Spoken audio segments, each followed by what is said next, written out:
Chapter 435. All ugly people were afraid of mirrors and all ugly things were afraid of the light. Under the illumination of the light, the red-eyed venomous creatures panicked and had nowhere to hide. Their narrow triangular eyes, their hairy centipede legs, their hair-raising starry spots, and their protruding poisonous scars were all presented to the world. Because of the third party's intervention, both sides who were in the middle of a fierce battle stopped. The current Snake Lord stopped blowing the bamboo flute in his mouth.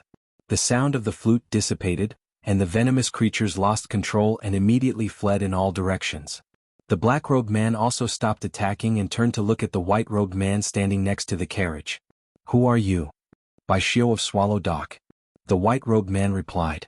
His voice was proud and so was his expression. It was as if he was the prince of this snowy land, and the previous two snake lords and the reptiles on the ground were simply unsightly compared to him. The black-robed man pondered for a moment, then looked at Bai Shio and asked, "You want to stop me?" "I won't stop you." Bai Shio sneered. "I'm just telling you to get out. Don't tarnish the feng shui of Swallow Dock." The black-robed man laughed aloud, his voice hoarse and unpleasant to the ear. "Are the people of Swallow Dock all so condescending and insufferable?" He knew two people from Swallow Dock. One was Fang Yen and the other was the man in front of him. Fang Yen was very proud and his pride was in his bones. Bai Shio was also very proud, and his pride was displayed directly on his face. In comparison he preferred Fang Yen. "Because this is Swallow Dock and because we have the capital." "Do we have the capital?" "I don't believe it," the black-robed man said. He stuck two fingers into his mouth and blew a shrill whistle-like sound. The sound was faint and intermittent, but it traveled very far through the air. The venomous frogs and snakes that had just been driven away began to gather again, and all kinds of noises mixed together and swarmed over. Their eyes turned blood-red again, and they were even more violent and crazy than when they were under the control of the bamboo flute. Their target was Bai Shio, and they fearlessly charged towards the brightest spot. Screech, screech, screech, gua gua gua, sha sha sha. These poisonous beasts were neat and orderly. They lined up in rows and charged at Bai Shio like soldiers lining up. Insignificant skill. Bai Shio's handsome face was cold, his brows raised, and his voice was like the roar of a dragon and the roar of a tiger. "A bunch of vile creatures want to enter the hall?" Bai Shio reached into his robe and a silvery white light flashed. It was a soft sword tied to a belt. Shwa, blood splattered everywhere. The heads of the snakes, the toads, and the legs of the centipedes were all chopped off. It was as clean as a knife cutting through tofu. Bai Shio's body was untainted. His clothes were as white as snow, and his sword was like a rainbow. Instead of retreating, he advanced, taking the initiative to charge towards the place where the poisonous creatures were gathered. Whoosh, whoosh, whoosh. Bai Shio slashed again and again, unleashing 119 strikes in a row. He was like a murderous Azura, a war god from hell. Countless snakes, centipedes, and frogs were chopped into halves by him. Everywhere Bai Shio passed, there were countless limbs, flesh and blood flying.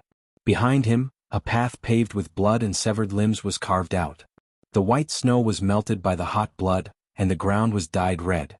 Wherever the light shone, the blood emitted steam and flowed into an even wider area, outlining mountains and rivers, outlining red flowers and red grass, forming a huge and beautiful map.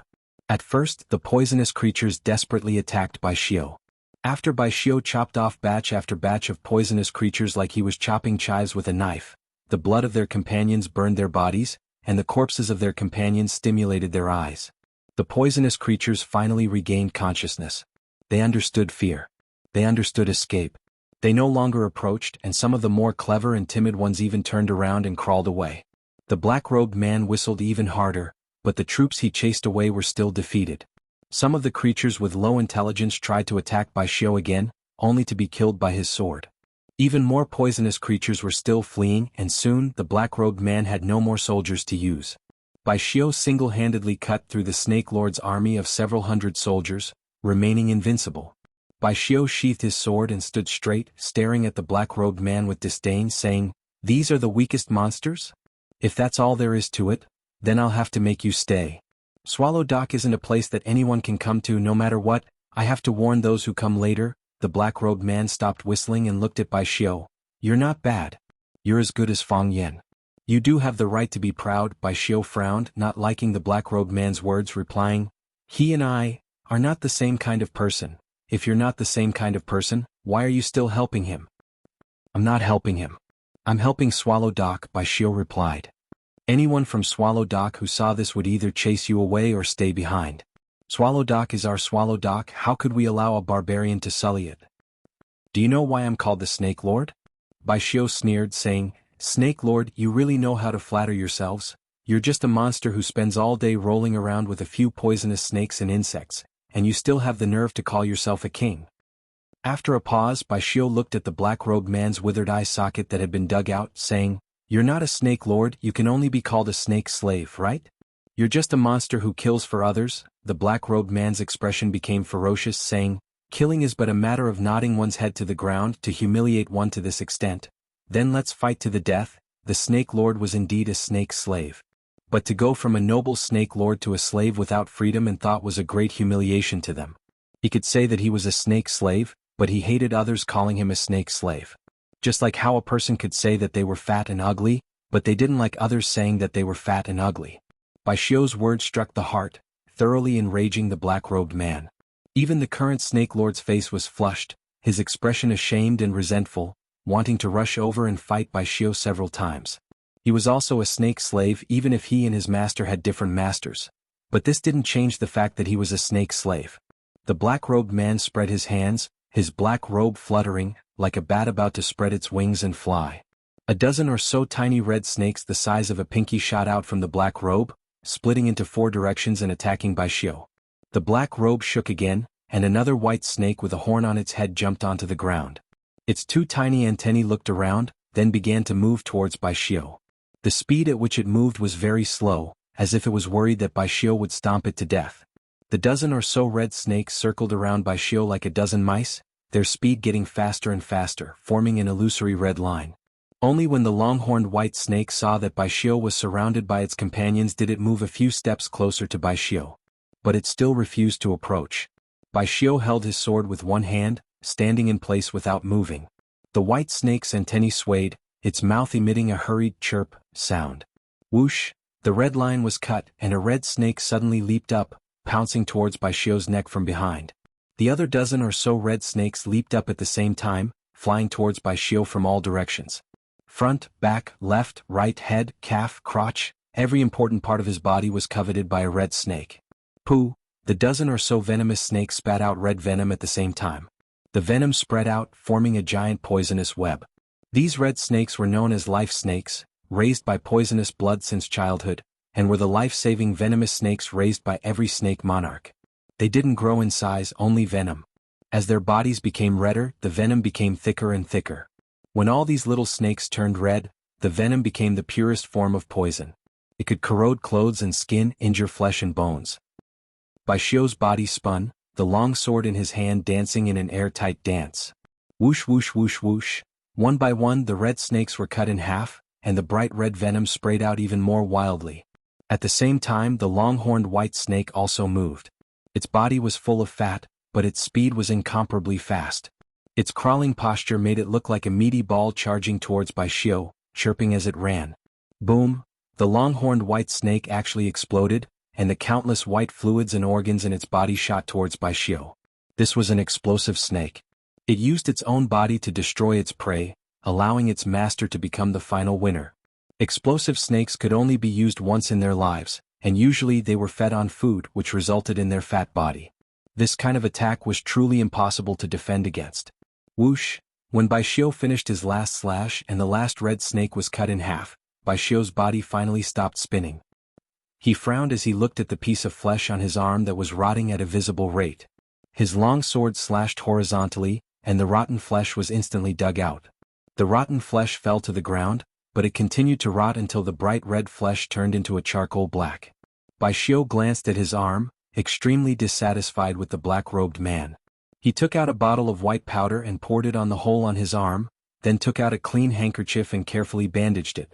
He even tied the bandaged handkerchief into the shape of a butterfly.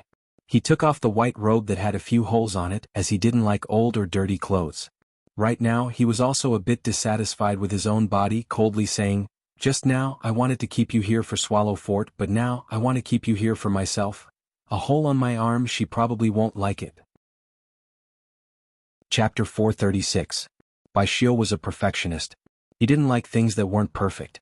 For example, a shirt with a small hole in it, a pimple on his face, a fruit tree that only blossomed but didn't bear fruit, a road that didn't have an end. These were all things that were hard for him to accept. He liked to read and he read a lot of books. But he still felt that he didn't read enough and that he didn't read enough.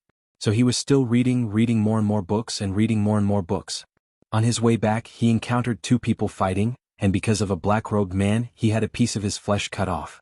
This was very imperfect for him. He needed perfection and he needed to make his heart feel smooth and his thoughts clear.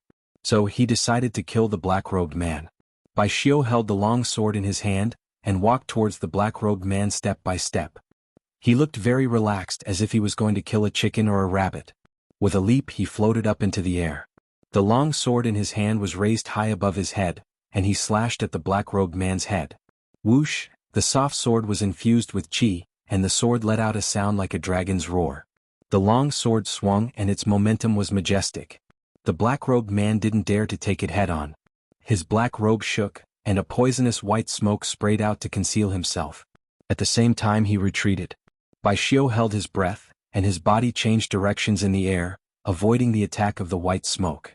Like a rock spreading its wings, he chased after the black-robed man at an even faster speed. Still holding the long sword high, he slashed at the black-robed man's head again.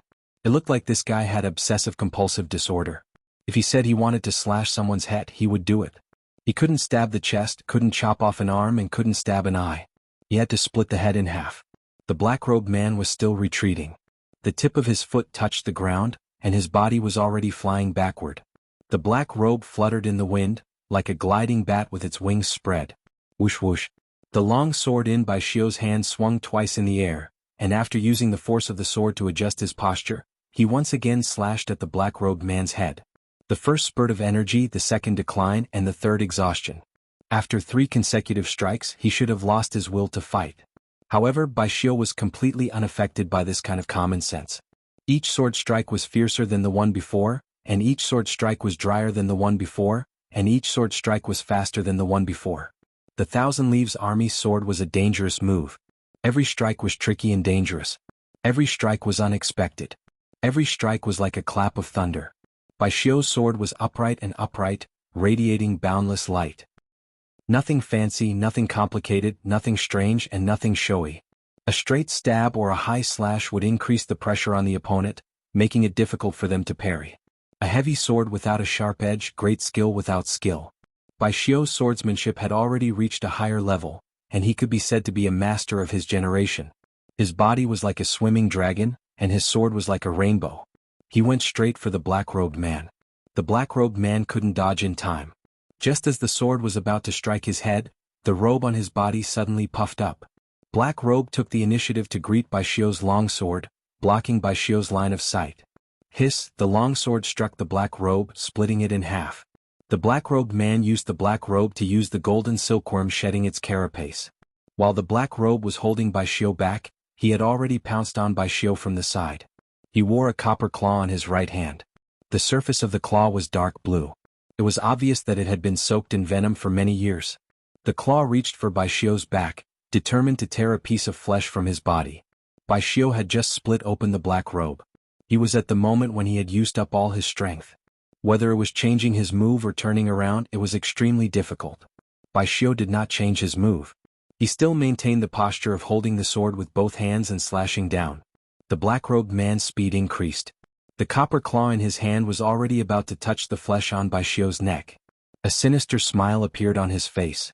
His only eye was also filled with the joy of victory. He knew the power of his ghostly claw. As long as it touched Bai Xiu's skin, his body would rot and he would die. Closer. A little closer. Life and death were only a thin line away.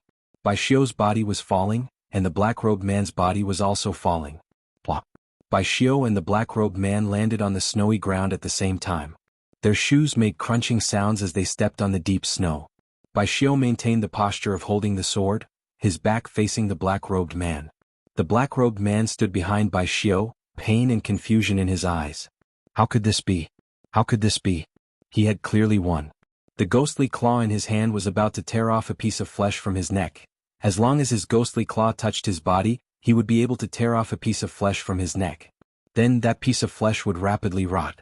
His flesh, meridians, bones, hair, his entire body would rot into a puddle of mud. Swish. Bai Xiu pulled out the long sword in his hand. He held a long sword in his right hand. He used that sword to split open the black-robed man's black robe. He also held a long sword in his right hand. When the black-robed man lunged at him from behind, he used this long sword to stab through the black-robed man's abdomen. Bai Xiu had two swords, two flexible swords. He purposely showed his back to the black-robed man, pretending that he couldn't turn around or change his moves. He lured the black-robed man to attack him, and then ended the battle in one fell swoop. Whether it was the timing, acting, or ruthlessness, they were all impeccable. Bai Xiu pulled the long sword away. Just as the black-robed man's abdomen was about to spurt blood, Bai Xiu kicked out and sent the black-robed man flying. Bai Xiu didn't like to be stained with blood. Puchi, the black-robed man's body fell to the ground, then slid on the ice until he hit a hard object. Shifu, the current snake lord, saw that his master was injured and hurriedly rushed in his direction. The current snake lord wanted to help the black-robed man up, but the black-robed man waved his hand to stop him. "Master, how are your injuries?" The current snake lord worriedly looked at the black-robed man and asked. "I'll heal you. Do you still remember the first time you were bitten by a snake?" The black-robed man looked at his disciple with a gentle smile. That ugly face had a touch of kindness to it, and it actually looked more pleasing to the eye. A person's appearance was born from their heart. If they didn't have any evil thoughts in their heart, a person's appearance would naturally give others a good impression. "I remember," the current snake lord said.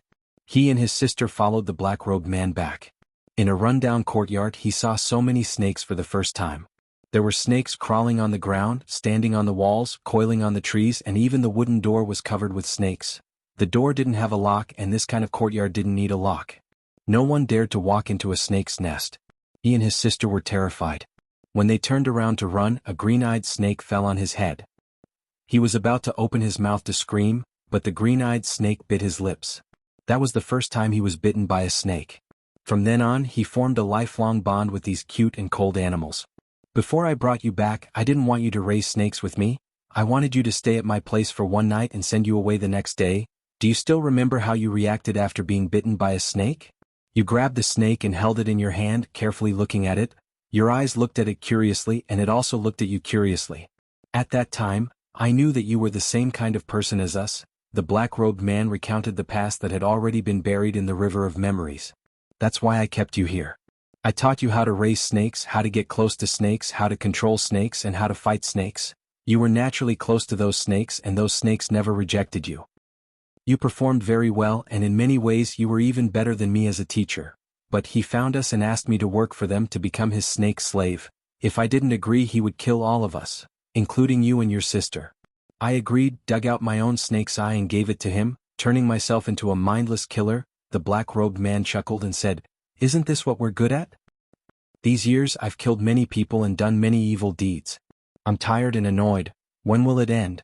If I kill one, there will be another. If I kill one day, there will be another.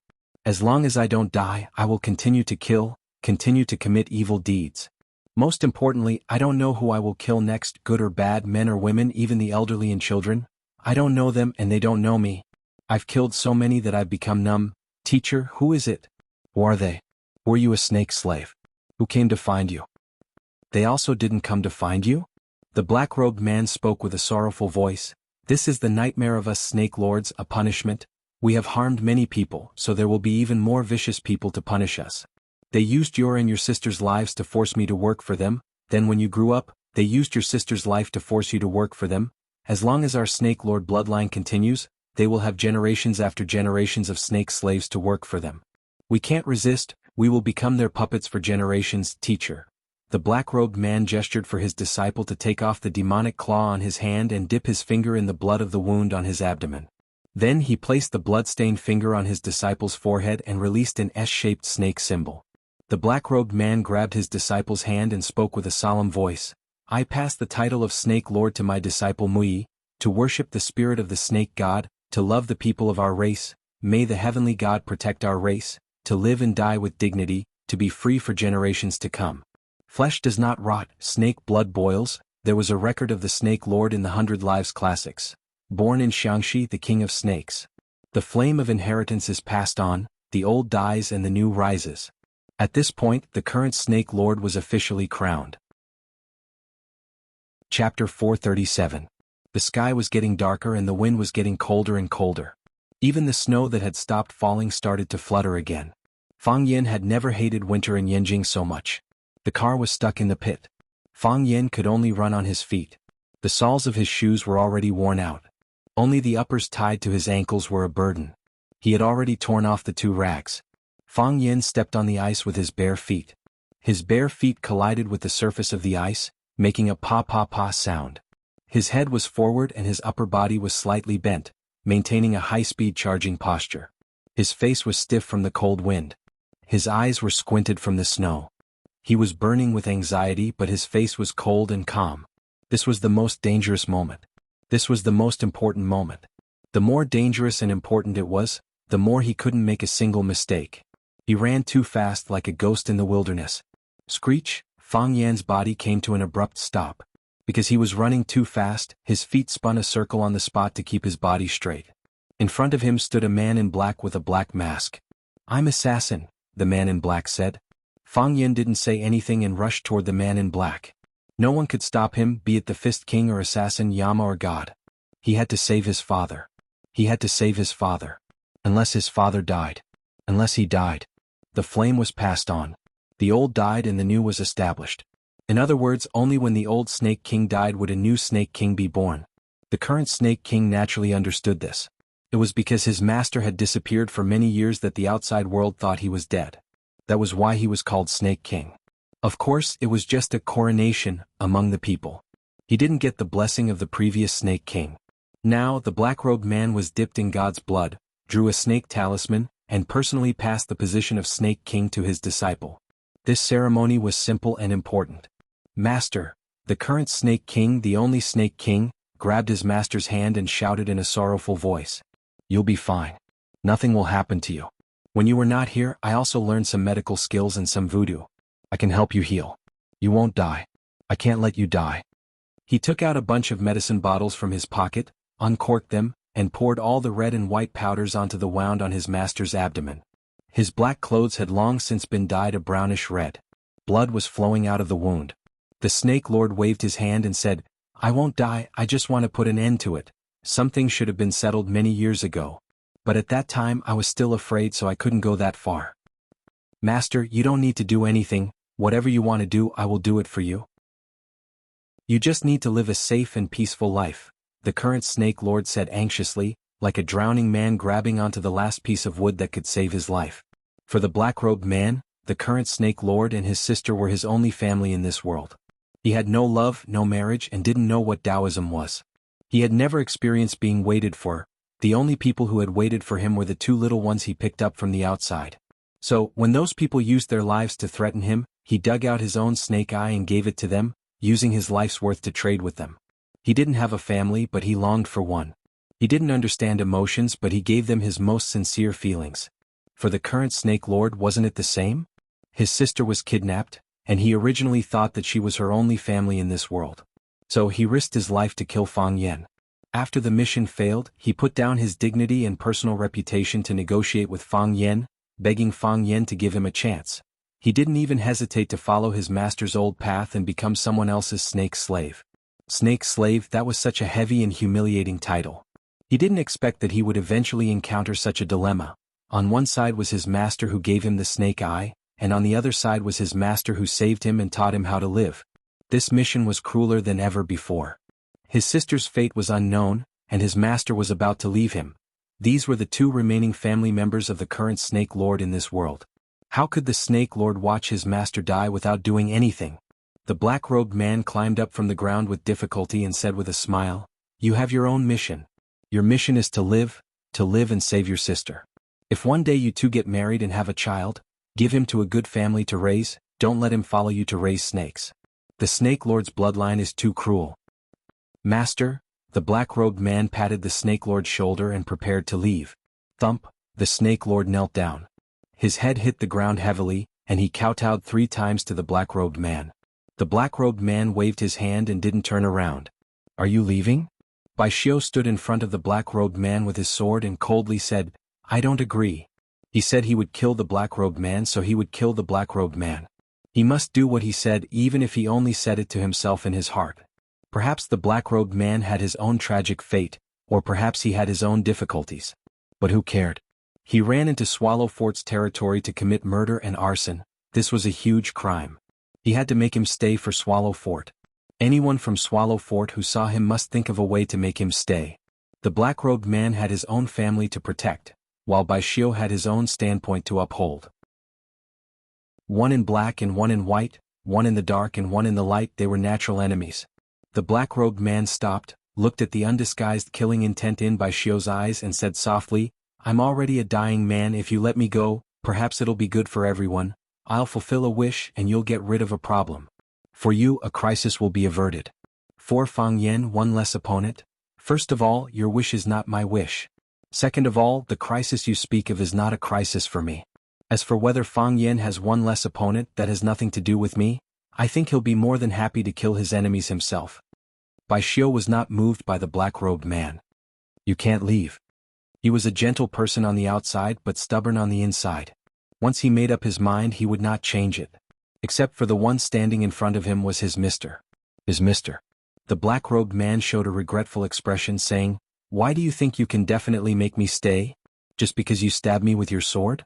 Do you understand the meaning of the Snake Lord? Have you experienced the true power of the Snake Lord? The youngsters of Swallow Fort are a bit overconfident. Sometimes it's really annoying." "Why not try?" Bai Xiu proudly said. Bai Xiu's stab was extremely ruthless, piercing through the black-robed man's abdomen. Even after the Snake Lord poured all of his medicinal powder on the wound, it alleviated the black-robed man's injury. However, this was not enough to completely stop the bleeding. The black-robed man ignored the wound on his abdomen and took the initiative to rush towards Bai Xiu. Bai Xiu also stabbed forward with his sword, aiming for the black-robed man's chest. One was like a ferocious tiger hunting its prey, the other like a butterfly plucking flowers. One was fierce, the other light. Their bodies were about to collide in an instant. What was surprising was that the black-robed man was unarmed, and actually used his own flesh and blood to meet Bai Xiu. Whoosh whoosh whoosh. The long sword in Bai Xiu's hand trembled, producing a dozen or so sword sparks. The tip of the sword was like a snake's head, looking for the most suitable place to attack. The black-robed man punched out, his arm striking towards the long sword in Bai Xiu's hand. Whoosh! The wind from the punch was sharp and domineering. The flexible sword in Bai Xiu's hand changed from a stab to a slash. He only needed one slash to take away the black-robed man's arm. However, his eyes turned cold and he once again changed from a slash to a stab. The tip of the long sword once again let out a whooshing sound like a viper's tongue, stabbing towards the black-robed man's chest. It was as if he was purposely letting the black-robed man go. The black-robed man's fist blasted over, the wind from the fist blew Bai Xiu's long hair that was tied up into a bun. The long sword in Bai Xiu's hand stabbed into the black-robed man's chest, fresh blood gushing out along the blade. With every step the black-robed man took, that long sword stabbed in a little more. However, the black-robed man did not have the intention of stopping, still pouncing towards Bai Xiu fearlessly. A stance of wanting to fight to the death with Bai Xiu. His body was about to be pierced by the long sword very soon. Once again another hole was pierced through it. However, Bai Xiu did not let him have his wish. He kicked out, sending the black-robed man who was pouncing towards him flying. A few drops of fresh blood dripped onto Bai Xiu's wrist. A heart-wrenching pain came. The flesh on the back of that hand actually started to turn a charred black color. The Snake Lord actually turned his own body into a medicinal storehouse, and that red blood became a murderous poison. If Bai Xiu let him approach just now, most likely Bai Xiu's entire body would be corroded into charcoal because of being stained with his blood. But the black-robed man's body fell heavily to the ground. Crack! Fang Yixing, who had been lying on the ground with half of his body covered in snow, suddenly flipped over, raised the long sword in his hand high up, and stabbed it into the chest of the black-robed man who had fallen right next to him. Screech! The black-robed man's chest was stabbed, and his body that had just wanted to sit up weakly drooped down. Fang Yixing laughed heartily, shouting at the top of his lungs, "I said I would slash you, I will slash you. I did it, I did it." He didn't want to kill the enemy, he just wanted to slash his opponent. He did it, he finally did it. Chapter 438. Wuxia's proverb says, "The spear is the king of all weapons, the sword is the king of all weapons, and the rod is the leader of all weapons." The old drunkard was cleaning his spear. It was a silver spear made of refined steel. The tip of the spear reflected a cold light. The old drunkard was good at using spears, but he rarely used them. The spear was heavy and slender. The spear's momentum was mighty and domineering. Once the momentum of the spear was connected, it would become an impenetrable spear formation. It fit the old drunkard's invincible image very well. However, the old drunkard hadn't used a spear for a long time, including when he crossed the East Ocean and challenged the 37 East Islands. Because he used his strength to the extreme, what he needed to learn now was how to save it. So he started using his sword or his fists. He had kept this phoenix spear for a long time, but after his meridians were destroyed in the battle with the dragon god, he never took it out again. The silver spear was covered in dust in the corner, so he took it out and cleaned it. The wooden door of the courtyard was pushed open. Fang Huwei was sitting in a wheelchair, looking at the old drunkard cleaning his spear in the room and asked, "Why are you cleaning your spear?" "The killing intent is too strong," the old drunkard said indifferently. "When the killing intent is strong, the spear can be used to show its power." Fang Huwei sighed softly and said, "Your body hasn't recovered yet, you can't use your strength, just rest well." Fang Yin went out, Fang Hao went out, Qing Xian also went out with his people. The heroes and warriors also went out.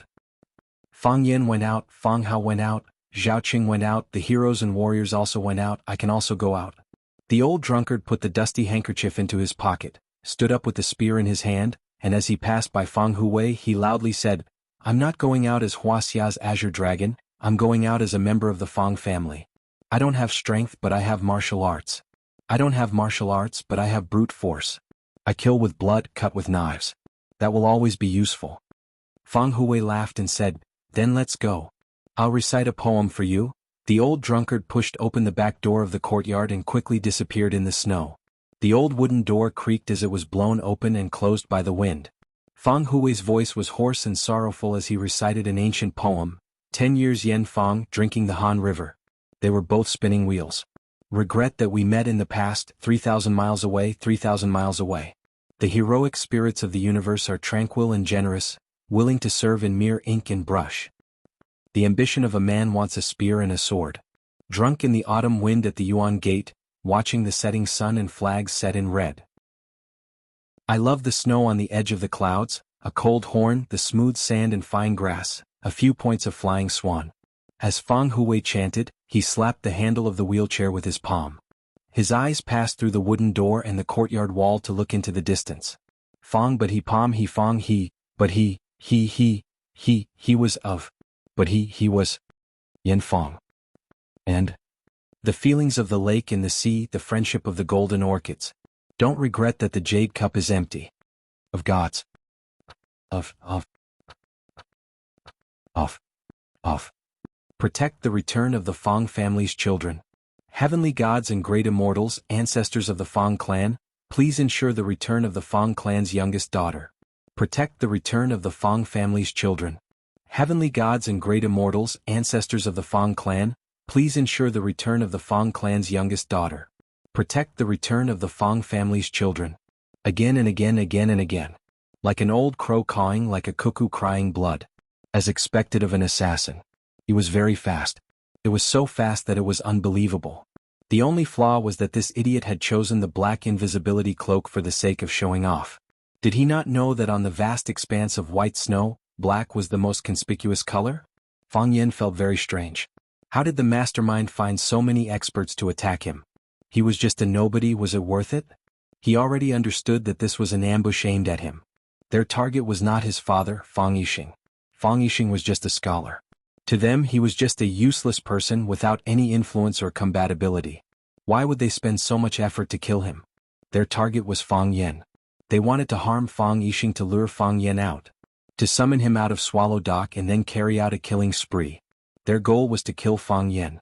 From the traps they had set up and the experts they had arranged, it could be seen that they would not stop until they achieved their goal. Fang Yen was the victim. He did not have any choice. If he could, he was willing to sacrifice everything, spend billions of his family's wealth, give up his dignity and honor. He was willing to kneel to this black-clothed man and the experts he might face next. As long as they were willing to let him go. As long as they gave him time to save his father. He had a very bad feeling in his heart. He was worried that his father had already died or was in trouble. He hoped that it was the latter. This was the best thing he could imagine at this moment. Fang Yan's eyes were blood red.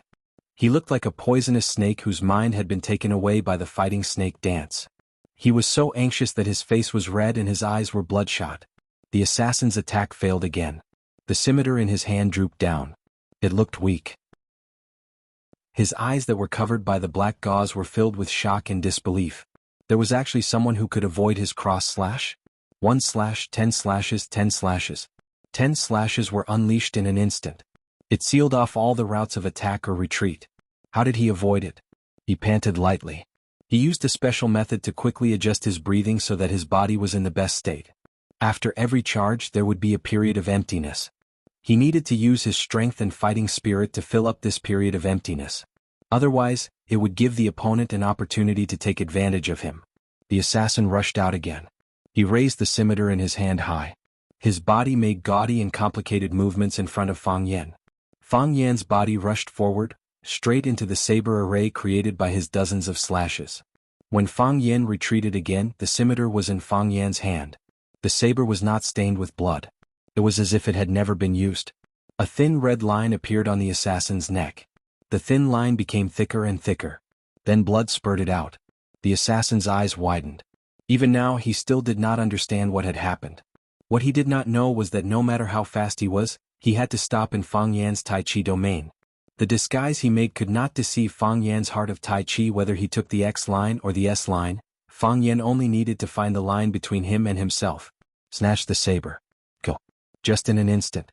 Fang Yan threw the scimitar in his hand to the ground. Then he rushed forward again.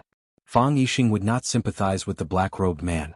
For him, the black-robed man was his biggest enemy at the moment. Whether it was kidnapping Zhou Fan and poisoning him or intercepting and killing him on the way, he had countless reasons to kill him. A good person? What kind of good person would use such a vicious trick on an old and young family? Fang Yixing was the head of the family. He had the responsibility and obligation to ensure the safety of his family and protect his loved ones from harm. Even if he was not strong enough, he would not abandon such a responsibility. However, Fang Yixing knew that he was not strong enough. He knew that he had no chance of winning against the black-robed man. Therefore, he tied the long saber to his arm and fused himself with the long saber. He would fight the black-robed man to the death. He was willing to give up his life. All he wanted was to slash the black-robed man with his saber. In that case, if Fang Yan encountered him, it would not be so difficult. He was afraid that the black-robed man would hurt his son. It was a very stupid, very barbaric, and very helpless way of giving up. Because, for a cultured person like Fang Yixing, this was the only thing he could do. However, he had never been able to do it. After he was sent flying by the black-robed man, he fainted for a long time. More than half of his body was covered in snow. The ice and snow on the ground froze his limbs, creating a natural bed of ice for him. Only when his head was about to be sealed by the ice and snow did he suddenly wake up. His body was weak and powerless. Even opening his eyes was a very difficult thing to do. He heard the black-robed man's voice. He also heard Bai Xiu's voice. Bai Xiu was the most outstanding young man in Swallow Fort. Of course, this evaluation had to be added. After his son's heart of Tai Chi broke through again, he became a young man who could compete with Bai Xiu. Yi Wen of the Yi family was also an outstanding young man. She was even known as the #1 person in the younger generation of the inner Jianghu. Unfortunately, she was a woman. This was such a pity for the Yi family. Fang Yixing knew very little about Bai Xiu. The two of them could only be considered acquaintances. He knew that Bai Xiu was outstanding and proud, but he did not know what kind of person Bai Xiu was. But he knew that Fang Yan did not like Bai Xiu. Because Bai Xiu had stolen the girl he liked the most. Fang Yixing did not move. He did not move at all. He was waiting for his strength to recover, waiting for the opportunity to slash. When the black-robed man was kicked away by Bai Xiu again, when the black-robed man happened to be lying next to Fang Yixing, his opportunity came. He flipped over and stabbed out with the blade he had dreamed of. He felt that he was complete. Shifu. Snake Sovereign shouted anxiously. The current Snake Sovereign had a smile of relief on his face, but he could no longer speak. Blood gushed out from his chest, drenching almost half of his body. He clenched one hand into a fist, and the energy in his body surged toward his head. Bang! Countless white dots flew out of the countless holes on his face. These dots were like silkworm chrysalises that stuck to Fang Yixing's face and body. They began to wriggle and quickly burrow into Fang Yixing's body. These were the ghost sorrow chrysalises that fed on human flesh, blood, and bones. The real snake sovereign was a vicious and venomous snake. Chapter 439. Fang Yixing's stab was very fierce, and it pierced right into the black-robed man's heart. His heart had already been pierced, and even a great principal golden immortal would not be able to save him. The black-robed man knew his situation, so he used the last of his strength to spray the ghost's worry snake chrysalis out of his face. When he felt his heavy head lighten up, he finally closed his eyes slowly. The black-robed man died in battle. The curtains fell on the snake monarch. He died pitifully and miserably. Even in death he did not fulfill his wish. Master! The snake monarch rushed over and hugged his master's body. The snake monarch's body was dripping with blood, and his body gradually became cold. Fang Yixing's body twitched non-stop, and his exposed skin had already turned purplish-black. Originally, his head and face were frozen stiff, and his hair and eyebrows were covered in frost. However, in just a few seconds, he began to sweat profusely, as if he was being roasted by a high temperature. His nose began to bleed and black blood flowed out. Then his eyes, mouth, ears, and even some of the newly formed holes on his face began to bleed. The chrysalis found a new body to attach to, and began to feast on the fresh blood and flesh. All the blood was black in color. The blood had already been stained with the venom of the chrysalis, and became a pool of unusable blood. Fang Yixing's hands scratched his face randomly. He wanted to tear off a piece of skin and a piece of flesh to pull out those little bugs from his body. However, this was simply too difficult. His face and body were badly mutilated from his scratches. Bai Xiu walked over and looked at Fang Yixing, who was lying on the ground in pain. He frowned slightly. After hesitating for a moment, he used the tip of his sword to stab Fang Yixing's 18 acupuncture points. When those acupuncture points also began to bleed, Fang Yixing's body finally calmed down. He cut off Fang Yixing's pain nerves so he did not have to endure such pain. Of course, he did not have to bear any pain. He became a vegetable who did not understand pain and cold. In less than a minute, Fang Yixing was tormented by the chrysalis that had drilled into his body, and looked like he was neither human nor ghost. He looked like he had aged several decades. Bai Xiu squatted on the ground, looked at Fang Yixing and asked, "What do you have to say?" He knew that with Fang Yixing's body condition, he wouldn't be able to hold on any longer. The last snake monarch had planted a pupa before he died, and even the current snake monarch had no way of taking it out. What's more, Fang Yixing had just stabbed Snake Lord's master to death. Snake Lord might not be willing to help Fang Yixing take out the monsters in his body that made people want to die. Fang Yixing's face was covered in blood and he looked very scary. He looked at Bai Xiu with a fawning smile. She wasn't trying to curry favor with him, but rather she was begging him to pass on her words. Because Bai Xiu was the only person he could entrust it to. "I've always been proud of Fang Yan, proud to have such a son. He's very talented in the path of martial arts and he's also very smart. I don't need to tell him this, he knows this." Fang Yixing said softly. "I don't know how far he can go in the future, but I know that he will go very, very far in the future. He will go to the place that we, the ancestors, can't see. I firmly believe this because he's my son, although I, as his father, can't be like him. No matter how hard I try, I can't be better than him. I trust Fang Yan very much, so I have nothing to say.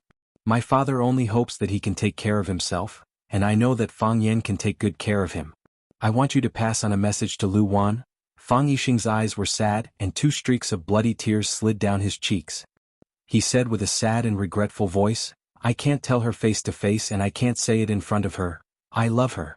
I've never said this before and I won't have the chance to say it in the future. If I don't say it now, I may never be able to say it to her in this lifetime. I, Fang Yixing, have been mediocre all my life, and I may not have the chance to enter the ancestral hall of the Fang family after I die. If I have the chance to enter, write on my plaque that I'm the husband of a good woman and the father of a good son." Fang Yixing reached out to grab Bai Xiu's hand and begged, "Bring it back for me." "I will bring it back," Bai Xiu nodded and said. "Thank you," Fang Yixing said in a weak voice. His hand fell down and he closed his eyes unwillingly. Fang Yixing of Swallow Dock died in battle. Fang Yan finally arrived. He saw his grandfather's disciple Wang Dong and his father Fang Yixing. He saw 2 corpses. Fang Yan's hair was disheveled, and his clothes were torn. He ran over barefooted. His eyes were full of murderous intent, and he looked like a mountain ghost or a savage man. He knelt in front of Fang Yixing and didn't dare to touch his body. There was no sadness or joy on his face, as if he had become an idiot. Yes, Fang Yen had indeed become an idiot. He couldn't accept the fact in front of him, and he didn't want to accept the fact in front of him. How could his father die? How could his father die? Fang Yen, get up and practice. Dad, it's only 6 o'clock, the sun isn't even up. The ancients dance at the sound of the rooster, and the rooster has crowed 3 times. Get up quickly and don't be lazy. A father was strict because he couldn't do it himself, so he hoped that his son could do it. He put all his hopes and efforts on Fang Yen. This was also the reason why Fang Yen had a grudge against him, and the relationship between father and son had never been so close. Fang Yen had a good relationship with his mother, Lu Wan, but he lacked friendly communication with his father, Fang Yixing. Fang Yixing liked to scold his son with a straight face, but Fang Yen didn't fall for it at all. He felt that his son was stubborn and inflexible. Conflicts between the two often broke out. Fang Yen, there are 3 mistakes in the rules for a disciple that you wrote down from memory today. Go and copy it 30 times. Are you going to copy the mistakes 30 times? Yes, copy the whole thing 30 times. Dad, don't disobey. Because he liked ancient literature, he hoped that his son could also like ancient literature. He taught him how to write with a brush and taught him how to leave blank and how thick the ink should be. He hoped that his son would be well versed in both literature and martial arts. He hoped that his son would become a dragon among men. He hoped that his son would be the most outstanding son in the world. Therefore, when his son made a mistake or when his son wrote a wrong poem or sentence, he punished his son very severely. Fang Yen, I want to discuss something with you. Dad, you say, your grandfather and the Yi family have discussed it and they want you to compete with the girl from the Yi family. Dad, why should I compete with the woman from the Yi family? She doesn't like me and I don't like her. She's cold and always has a straight face as if everyone owes her $200. It's an exchange competition to deepen the relationship between the two families. Friendship comes first, competition comes second. You just need to go on stage and do a perfunctory job, don't think too much. Okay then. I'll just have a casual competition with her. Fang Yen, I want to discuss something with you. Dad, you say, your grandfather and the Yi family have discussed it, and they want you to compete with the girl from the Yi family again. Compete again? Didn't we just compete last year? No, I won't compete with her. She hit my eyes until they were swollen, and I didn't have the face to go out for more than a month. It's because you lost last year's competition and your grandfather isn't convinced, so he wants you to compete with her again. Your grandfather is old and his health isn't good. Why don't we just accommodate him? It hasn't been easy for the old man to live his life, isn't he just fighting for his pride now? Dad, I'm afraid I can't beat her. That woman is too powerful. Her Yi family's fist is already at the 3rd rank. That won't happen. You are our Fang family's most talented Taiji successor. Even underestimate says that you are a martial arts genius. Your grandfather has pinned all his hopes on you, and I also believe that you can do it. What if I lose again? Impossible. What? Fang Yen is sick? Shou, lower your voice, our son has just fallen asleep. Just now his fever reached 39. 6. Tell me, what kind of lousy training method are you thinking of? What kind of method is not good? But you want him to take off his clothes and run along the shore of Shihizi, and use the snow to wipe his body? How low is the temperature today? How can the child not get sick on such a cold day? That's because his physique is too weak. If his physique is strong enough, would this bit of cold wind be enough to make him catch a cold? That won't do, our Fang family doesn't have such a weak bone. When he recovers, we have to double the difficulty of the training. Don't you dare. The child is already so sick and you're still thinking of how to torture him. I don't agree and I won't allow you to train the child in such a way. You're just being unreasonable, do you know that? A loving mother will spoil her son. Fang Yixing slammed the door and left. When Fang Yen was half asleep, a gentle and honest man's voice came over. Fang Yixing held a bowl of black Chinese medicine and squatted beside Fang Yan's bed. He lowered his voice and said softly, Fang Yen, I made a bowl of medicinal soup for you. Come, drink the soup. You'll be better after you drink it. The medicine is bitter. It's not bitter. I specially added a piece of rock candy for you. Fang Yen, the weather is cold, your mother told you to take care of your body. Fang Yen, have you been busy with your studies recently? Your mother told you to come back when you have time, she's been talking about you recently. Fang Yen, your mother said, this was a tough and gentle man. This was a man who was stubborn and tolerant with no bottom line. This was a man with great literary talent but was not good at expressing himself verbally. This was an excellent husband, a great father. Dad, Fang Yen hugged Fang Yixing's stiff body that was wrapped in ice and snow, shouting hoarsely, tears gushed out like a fountain. Chapter 440. When the news of Fang Yixing's death reached Swallow Dock, everyone was shocked. Fang Yan carried Fang Yixing's body back to the village. One by one, the red doors were pushed open in the wind and snow. He was a real man. A stocky middle-aged man sighed. What a pity. They all say that Yixing doesn't look like a man from Swallow Dock. Isn't he like a man from Swallow Dock? He is a man from Swallow Dock. What he's done isn't something that every young master in Swallow Fort can do. An elderly woman praised. The old man had to die before the young man. That old dog Fang Hui is really pitiful. The white-haired old man with his hands in his sleeves shook his head and sighed. It's a pity that he didn't die on the battlefield. Otherwise we can carve his name on the stone tablet at the village entrance. A young man said. Regardless of how the villagers of Swallow Dock felt about Fang Yixing's death, wherever Fang Yan passed by, huge soul-summoning white banners would be raised in the courtyards one after another. On the biggest tree in front of or behind each house, a long white cloth with a spirit-summoning talisman was raised. There was a line of words on the white cloth. The Eastern Pole Immortal Tai ordered the Golden Boy and Jade Girl to lead my father and mother to the world of immortals. The white cloth was unfolded in the wind and fluttered in the cold wind. In the end, the whole village was hung with the spirit-summoning flags. This phenomenon had just occurred not long ago. The sword god from East Ocean, Chiba Bin, died in battle. The villagers of Swallow Dock felt his loyalty and spontaneously hung white flags to summon his soul. This was a great honor for the villagers of Swallow Dock. Fang Yan's expression was stiff. His hands were no longer his hands and his feet were no longer his feet. His face wasn't his face and his heart wasn't his heart. Every step he took was like a machine without any emotion. Behind him, white banners rose up one after another. In front of him, there were many Fang family members lined up to welcome him. At the front of the line was Fang Hui. His hands tightly grasped the handle of the wheelchair. Because he used too much force, several pieces of the old paint were rubbed off. He didn't dare to look at his son's body in Fang Yan's arms. His eyes were red and there were turbid tears in his eyes. He shouted in a hoarse and heroic voice, "A good man dies on the battlefield. He doesn't retreat or hide. He dies a heroic death. Raise the flag." First Aunt Fang Yisin and second Aunt Fang Yiling were crying uncontrollably. Lu Wan had already fainted from crying when she heard the news. Now he collapsed on the bed, unable to stand up. First Uncle Fang Hao, second Uncle Zhao Qingxin and a group of men ran over and took Fang Yixing's body from Fang Yan's hands. Then he ran towards the coffin that had been set up in the inner room. According to the rules of Swallow Dock, the deceased had to be revered by their loved ones for 3 days before being buried. Fang Yan seemed to have lost his soul. There were no tears, no sorrow, and he couldn't even speak a complete sentence.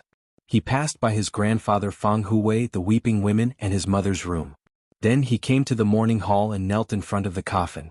Some people burned incense, some people set off firecrackers, and some people burned paper money. Some people cried, some people howled, and some people mourned.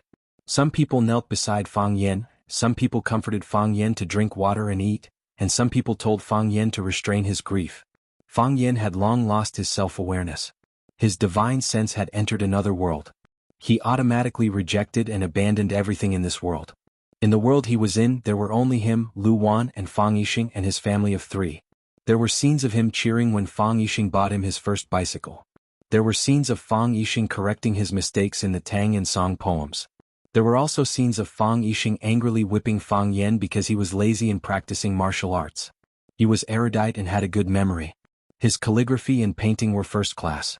The famous calligraphy and painting master, Mr. Qin Daoming, once said that he was qualified to be a professor at Shuimu University and Yinjing University. However, he was never good at expressing his feelings. He only scolded and scolded his son. Every time he showed concern he had to use, "Your mother said so." He was polite to his wife. He didn't have a diamond ring or rose and he never said, "I love you." However, he loved and protected them with all his heart. With all that he had and all that he could do. Every farewell hug had to be stronger because this might be a farewell forever. Every wish had to be fulfilled as soon as possible because there might be no future. Yi Daoling returned. He took half a day out of his busy work and brought his daughter, Yi Zi, to pay respects to Fang Yixing. After he offered incense in front of Fang Yixing's memorial tablet, he looked at Fang Yan who was kneeling on the ground. He sighed softly and took his daughter's hand to leave. Yi Daoxian came and he brought his son Yi Fengsheng. Yi Daoxian offered incense. Yi Fengxing knelt in front of the memorial tablet and kowtowed 3 times. His head was bleeding and he cried even more miserably than Fang Yan. Yi Dawen also came and he came with his wife. Yi Dawen offered incense in front of the memorial tablet, while his wife went to the inner room to comfort Lu Wan who had been lying on the bed for 2 days. The old lady of the Li family came and the old man of the Zhang family came. The old lady of the Huan family came. The teacher came. The teacher went to visit the old man Fang Huwei and then left. Yi Rou came. Yi Rou came and knelt. She knelt beside Fang Yan without saying a word. Her face was cold. Summer came. Jiang Qin and Yuan Lin also came after receiving the news. Qin Yitian also came. Qin Yitian knelt on the other side of Fang Yan. He didn't say a word to him nor did he smile. The people she brought were busy helping with Fang Yixing's funeral, as if they were treating their own family. Bai Xiu also came. Bai Xiu offered 3 incense sticks in front of Fang Yixing's memorial tablet, and then stood in front of Fang Yan. He looked at Fang Yan and asked, "Are you very sad?" Fang Yan didn't respond. He couldn't hear what the others were saying, and he didn't want to hear what they were saying. The person he wanted to listen to the most was now lying in that narrow wooden box. What did it matter to him what the others said? "When I went there he was already dead," Bai Xiu said in a flat voice. But he couldn't swallow his last breath and he didn't want to use his last strength, he just wanted to stab him. He just wanted to stab him. You didn't see the satisfied expression on his face. He always wanted to do something for his son, and that was his only wish. He did it so he left with peace of mind. He had a lot of things he didn't want to do, but he didn't have the slightest regret. He wanted to be a good father and he was indeed a good father. Bai Xiu glanced at Yi Rou and Qin Yitian who were kneeling on both sides of Fang Yan, and then turned around and walked toward the inner room of the Fang family. Lu Wan's room was crowded with people. Fang Yan's 3 aunts and some women who were close to Swallow Dock all gathered there, talking about family trivia and comforting Lu Wan, so that she would not go to extremes. Bai Xiu stood at the door of the room and knocked on the door, but he didn't enter the room. Lu Wan hadn't eaten or drunk for 2 days in a row, and she was extremely haggard. Her cheeks were thin and her eyes were deep. Seeing Bai Xiu appear in front of her, Lu Wan immediately jumped up from the bed. She ran to Bai Xiu, grabbed his arm and asked anxiously, "Bai Xiu, when Yixing left, you were the only one who was with him. Tell me, did he suffer? Did he have any regrets when he left? Did he ask you to bring any message?" Not only Lu Wan was concerned about this question, but the 3 sisters of the Fang family and other women also gathered around. They wanted to know the last situation of Fang Yixing, and they hoped that he didn't have any pain or regret when he left. Since he couldn't live well, then they hoped that he could leave peacefully. Bai Xiu's expression was calm and his voice was gentle. He said gently and elegantly, "Aunt Lu, Uncle Fang left peacefully and he didn't leave any regrets. He said that he trusted Fang Yan very much and he was proud to have such a son." Lu Wan's eyes became moist and big drops of tears rolled down her cheeks. She said in a sad voice, "Yixing never said it, but I know he has always been proud of his son. He always wanted to call his son, but he didn't know what to say to him. Every time he dialed the number he would ask me to pick it up. He would secretly listen to the conversation as if he was talking to his son on the phone. Since he had promised something he must do it." Therefore, even though he thought it was cruel, Bai Xiu still told Lu Wan truthfully, "Uncle Fang asked me to bring you a message." "What message? What message did he ask you to bring?" He said. Bai Xiu's expression was respectful and his voice was serious. "He regretted that he couldn't say this to you face to face and he said that he couldn't say it in front of you. He was afraid that if he didn't say it at that time, he wouldn't have another chance." Bai Xiu looked at Lu Wan and said softly, "He said he loved you." "Wah!" Lu Wan burst into tears and she cried until she fainted. After the coffin was stopped for 3 days, Fang Yixing would be buried. Fang Yin wore mourning clothes and walked at the front of the farewell procession with a mourning stick in his hand. Fang Yingying, Fang Haohan, Yi Fengxing, Li Xiaotian, and a group of friends who hadn't left Swallow Dock followed closely behind, carrying the banner. According to the tradition, girls like Yi Rou and Qin Yitian only needed to wear a short mourning ceremony. But the 2 insisted on wearing the same mourning ceremony as Fang Yin, which made the old man in charge of the funeral in the village feel awkward for a long time. He discussed it with the old man Fang Huwei for a long time before he agreed. When Fang Yin dropped the first handful of dust, the men who had been waiting at the side shoveled the soil into the grave. Wang Dong's grave was dug behind Fang Yixing, and the 2 brothers were together in life and death. Soon the deep pit was filled and the coffin was covered. From then on they were separated by life and death. The old man in the village sprinkled the spiritual water with a willow branch and shouted in a long sad tone, "Homeward bound, homeward bound, homeward bound." Chapter 441. Rosefinch Secondary. The best private secondary school in Huacheng. There was no other. The 10th of September was a joyous day for the new students. One by one, the lucky students who received the admission notice from Rosefinch Secondary arrived at the school gate accompanied by their parents and family members. They looked at the bright golden words Rosefinch Secondary, hanging above the school gate with admiration and joy. After years of hard work, they finally entered the famous school that they dreamed of. Their hearts ached, but they wouldn't cry tears of joy again, because they had already done this before. Even the parents of the students couldn't help but stop their hurried footsteps and stand beside their son or daughter.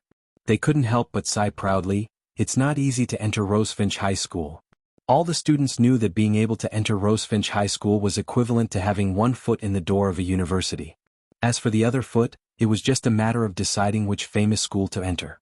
Rosefinch Secondary had the most powerful teachers, the most advanced facilities, and the most open and free learning atmosphere. Here, no teachers would force you to learn anything. They would only guide you to take the initiative to be interested in a certain field. You could write poems or draw. You could practice calligraphy. You could be proficient in a foreign language. You could study history or chess. You could do whatever you wanted to do and unleash your passion for learning. Because you would find that when you do the things you like, you would need a lot of knowledge and preparation. The deeper your love, the more thorough your research, the more you would feel weak and insignificant. You would be like a hungry monster that opened its huge mouth, hoping to swallow all the knowledge into its stomach. The new principal of Rosefinch High School once said this in the media: "Every student is a treasure house, and the teacher is the key to this treasure house." If the teacher treated himself as a treasure house and the students as a warehouse to transfer their wealth, then the wealth in the warehouse would become less and less. In the end, the warehouse would become unsightly and pitiful. Senior brothers and sisters in white shirts, blue uniforms, and black ties were busily making their way through the crowd, attentively guiding the new juniors to go through various procedures and introducing some related facilities and club information of the school. Our school has a literature club. The famous writer Liu Xiaofan is the honorary president of our literature club. The current president is the youth best-selling author Luo Yi. The standard of our school's Go Club is quite high. This year we represented Huacheng in the International Youth Go tournament in Japan and won the first prize for both the individual and the team. Oh, this is already the second year that we've won a Grand Slam. The Tea Ceremony Club was established by Senior Qin Etienne.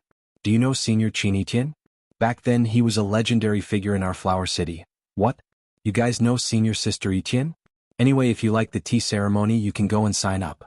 Let's not talk about other things. The beauties in the tea ceremony society are the most elegant. A man in a black robe stood at the gate of Rosefinch Secondary.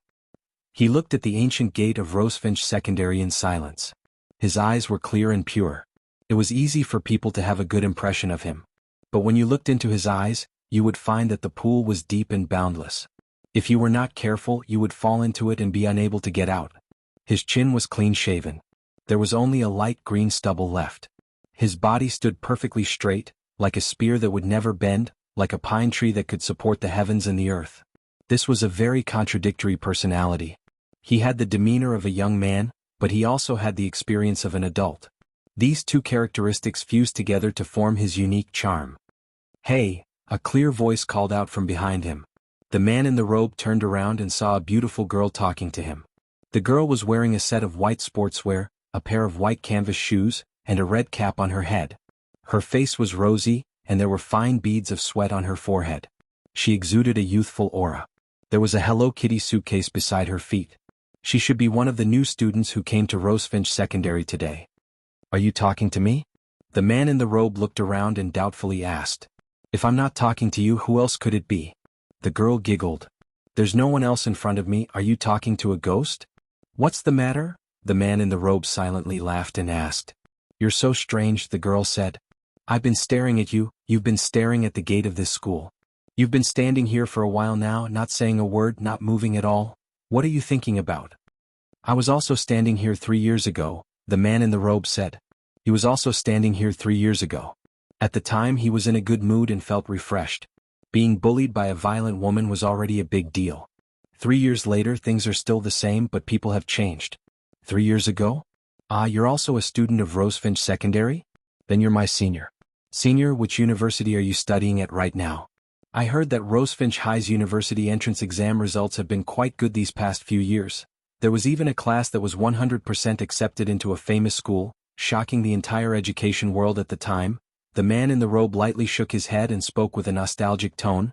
I'm not a student, not a student? I'm a teacher at Rosefinch High, the man in the robe said. Ah? The girl opened her eyes wide and said, No way. You're a teacher? How come I can't tell at all? The girl was thinking that it would be lucky to have such a handsome teacher at school. The man in the robe chuckled and said nothing. I'm Suki. Then you, what's your name? The man didn't answer her question and said, Goodbye. Saying so, the man walked towards the gate of Rosefinch Secondary.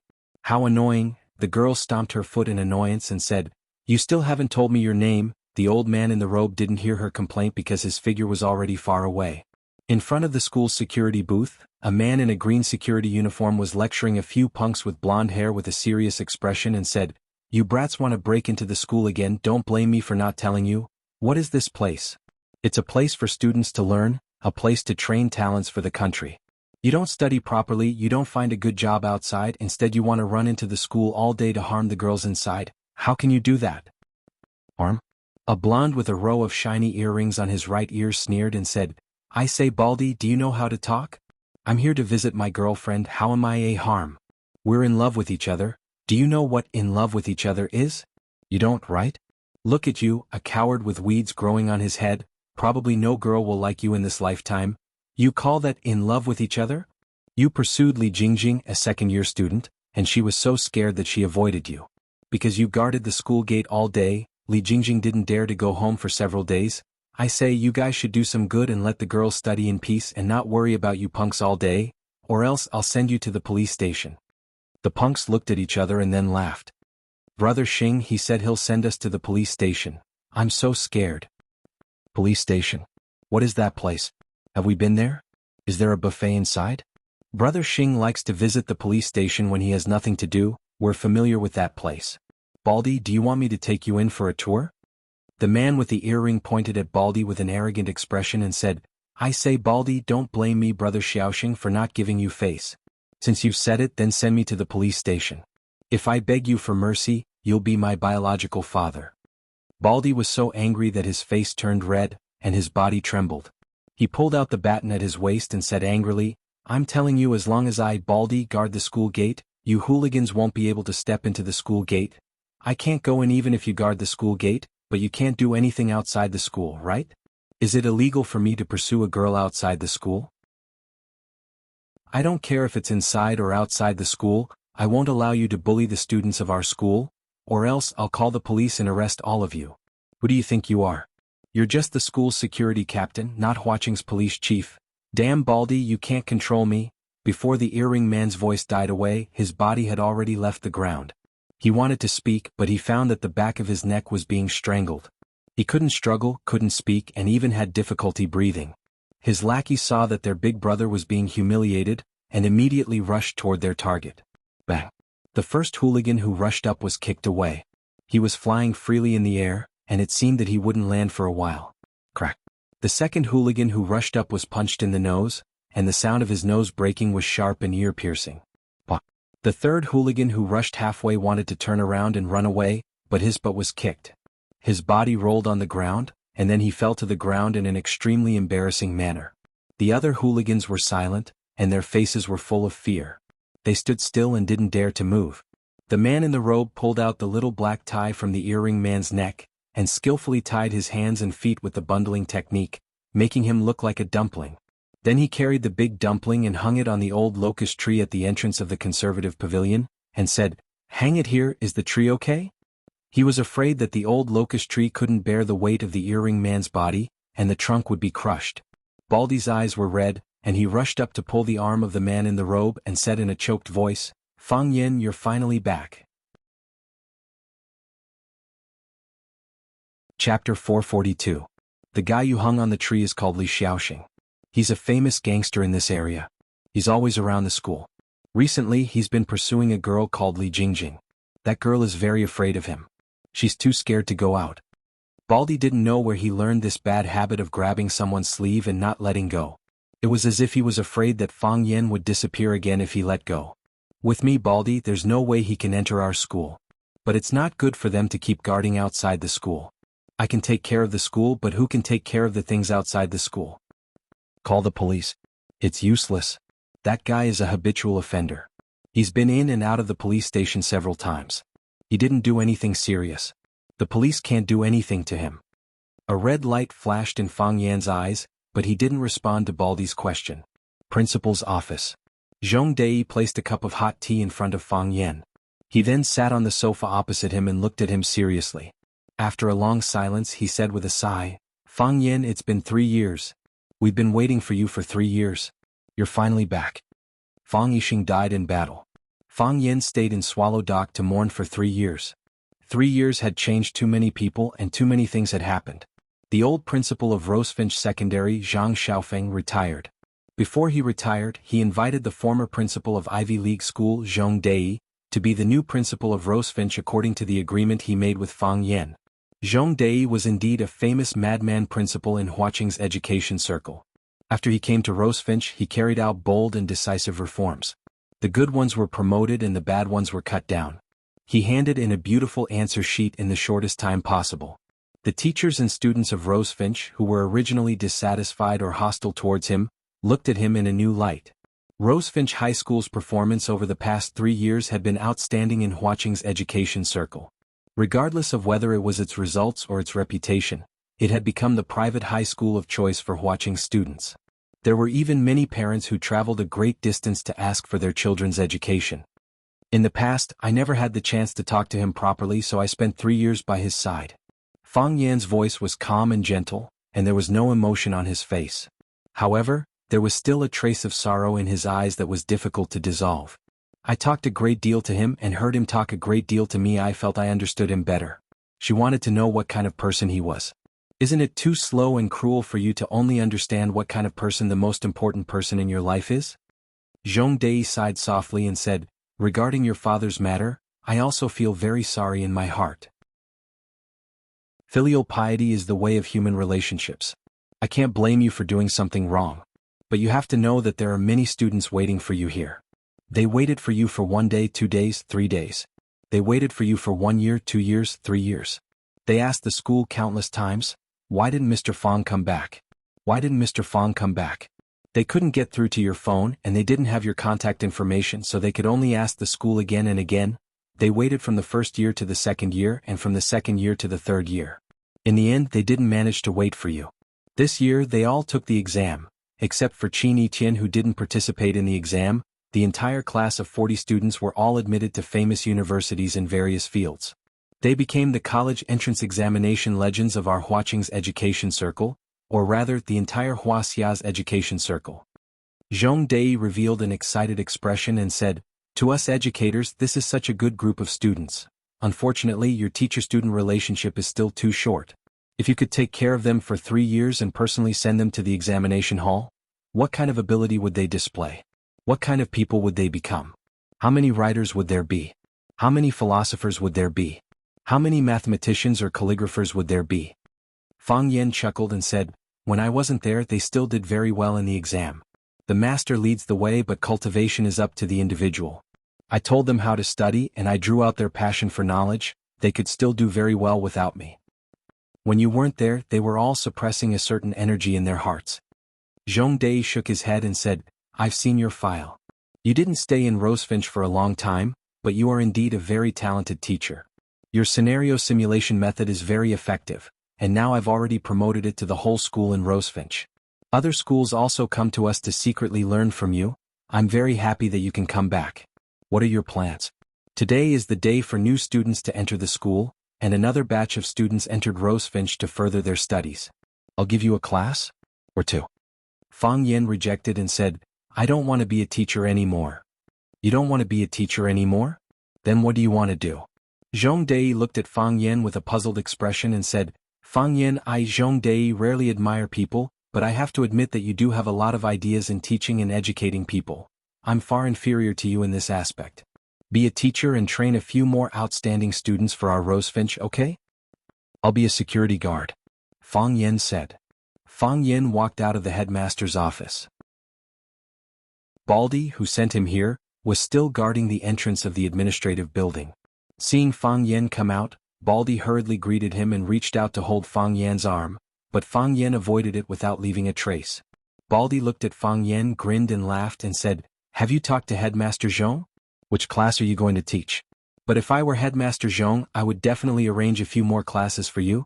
You don't know the class you taught before, 100% of the students were admitted to a famous school. If you stayed in the school you would have been promoted for 3 years and the bonus from that year would have been, oh, this school is yours. How can you reward yourself?" "I won't teach classes," Fang Yen said. "You won't teach classes? You won't be a teacher?" Baldy looked at Fang Yen in horror. "Fang Yen, are you here to say goodbye to everyone? The last time you went back for the spring festival, you didn't come back for 3 years. If I let you go this time, I'm afraid you'll never come back to see us again, right?" "I'll be a security guard," Fang Yen said. He looked at Baldy's anxious face and felt a warm feeling in his heart. These friends really cared about him and hoped that he could stay in Rosefinch to teach. If it wasn't necessary, who would be willing to say goodbye so easily? "From today onwards I'll be one of your soldiers." Baldy also showed an expression of disbelief. His eyes were as big as Headmaster Zhong Dai's, but the difference was that Headmaster Zhong Dai was so angry that he smashed his cup.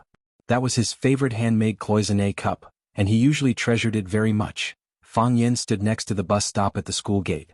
He didn't have to wait too long before a black Mercedes-Benz slowly drove over. Fang Yen opened the door and got in. A familiar fragrance wafted into his nose. Lu Chaoga, who was wearing a silver suit, reached out and grabbed Fang Yan's hand. She didn't say anything and just looked at him with a joyful expression. The car stopped in front of a small courtyard in the villa area. The door was opened by a man in black from the outside. Lu Chaoga took Fang Yan's hand and got out of the car. She bent down to help Fang Yan take his slippers. After Fang Yan changed his shoes, she pulled Fang Yan to sit on the sofa in the living room. She put a cup of fragrant top-notch silver needles in front of Fang Yan and turned on the TV to the documentary channel. Then she quickly went upstairs while giggling. When Lu Chaoga came downstairs again, the exquisite suit on her body had disappeared. Of course, she changed into a set of white casual sportswear. She took tomatoes, cabbage, meat and fresh fish from the freezer and began to busy herself in the kitchen.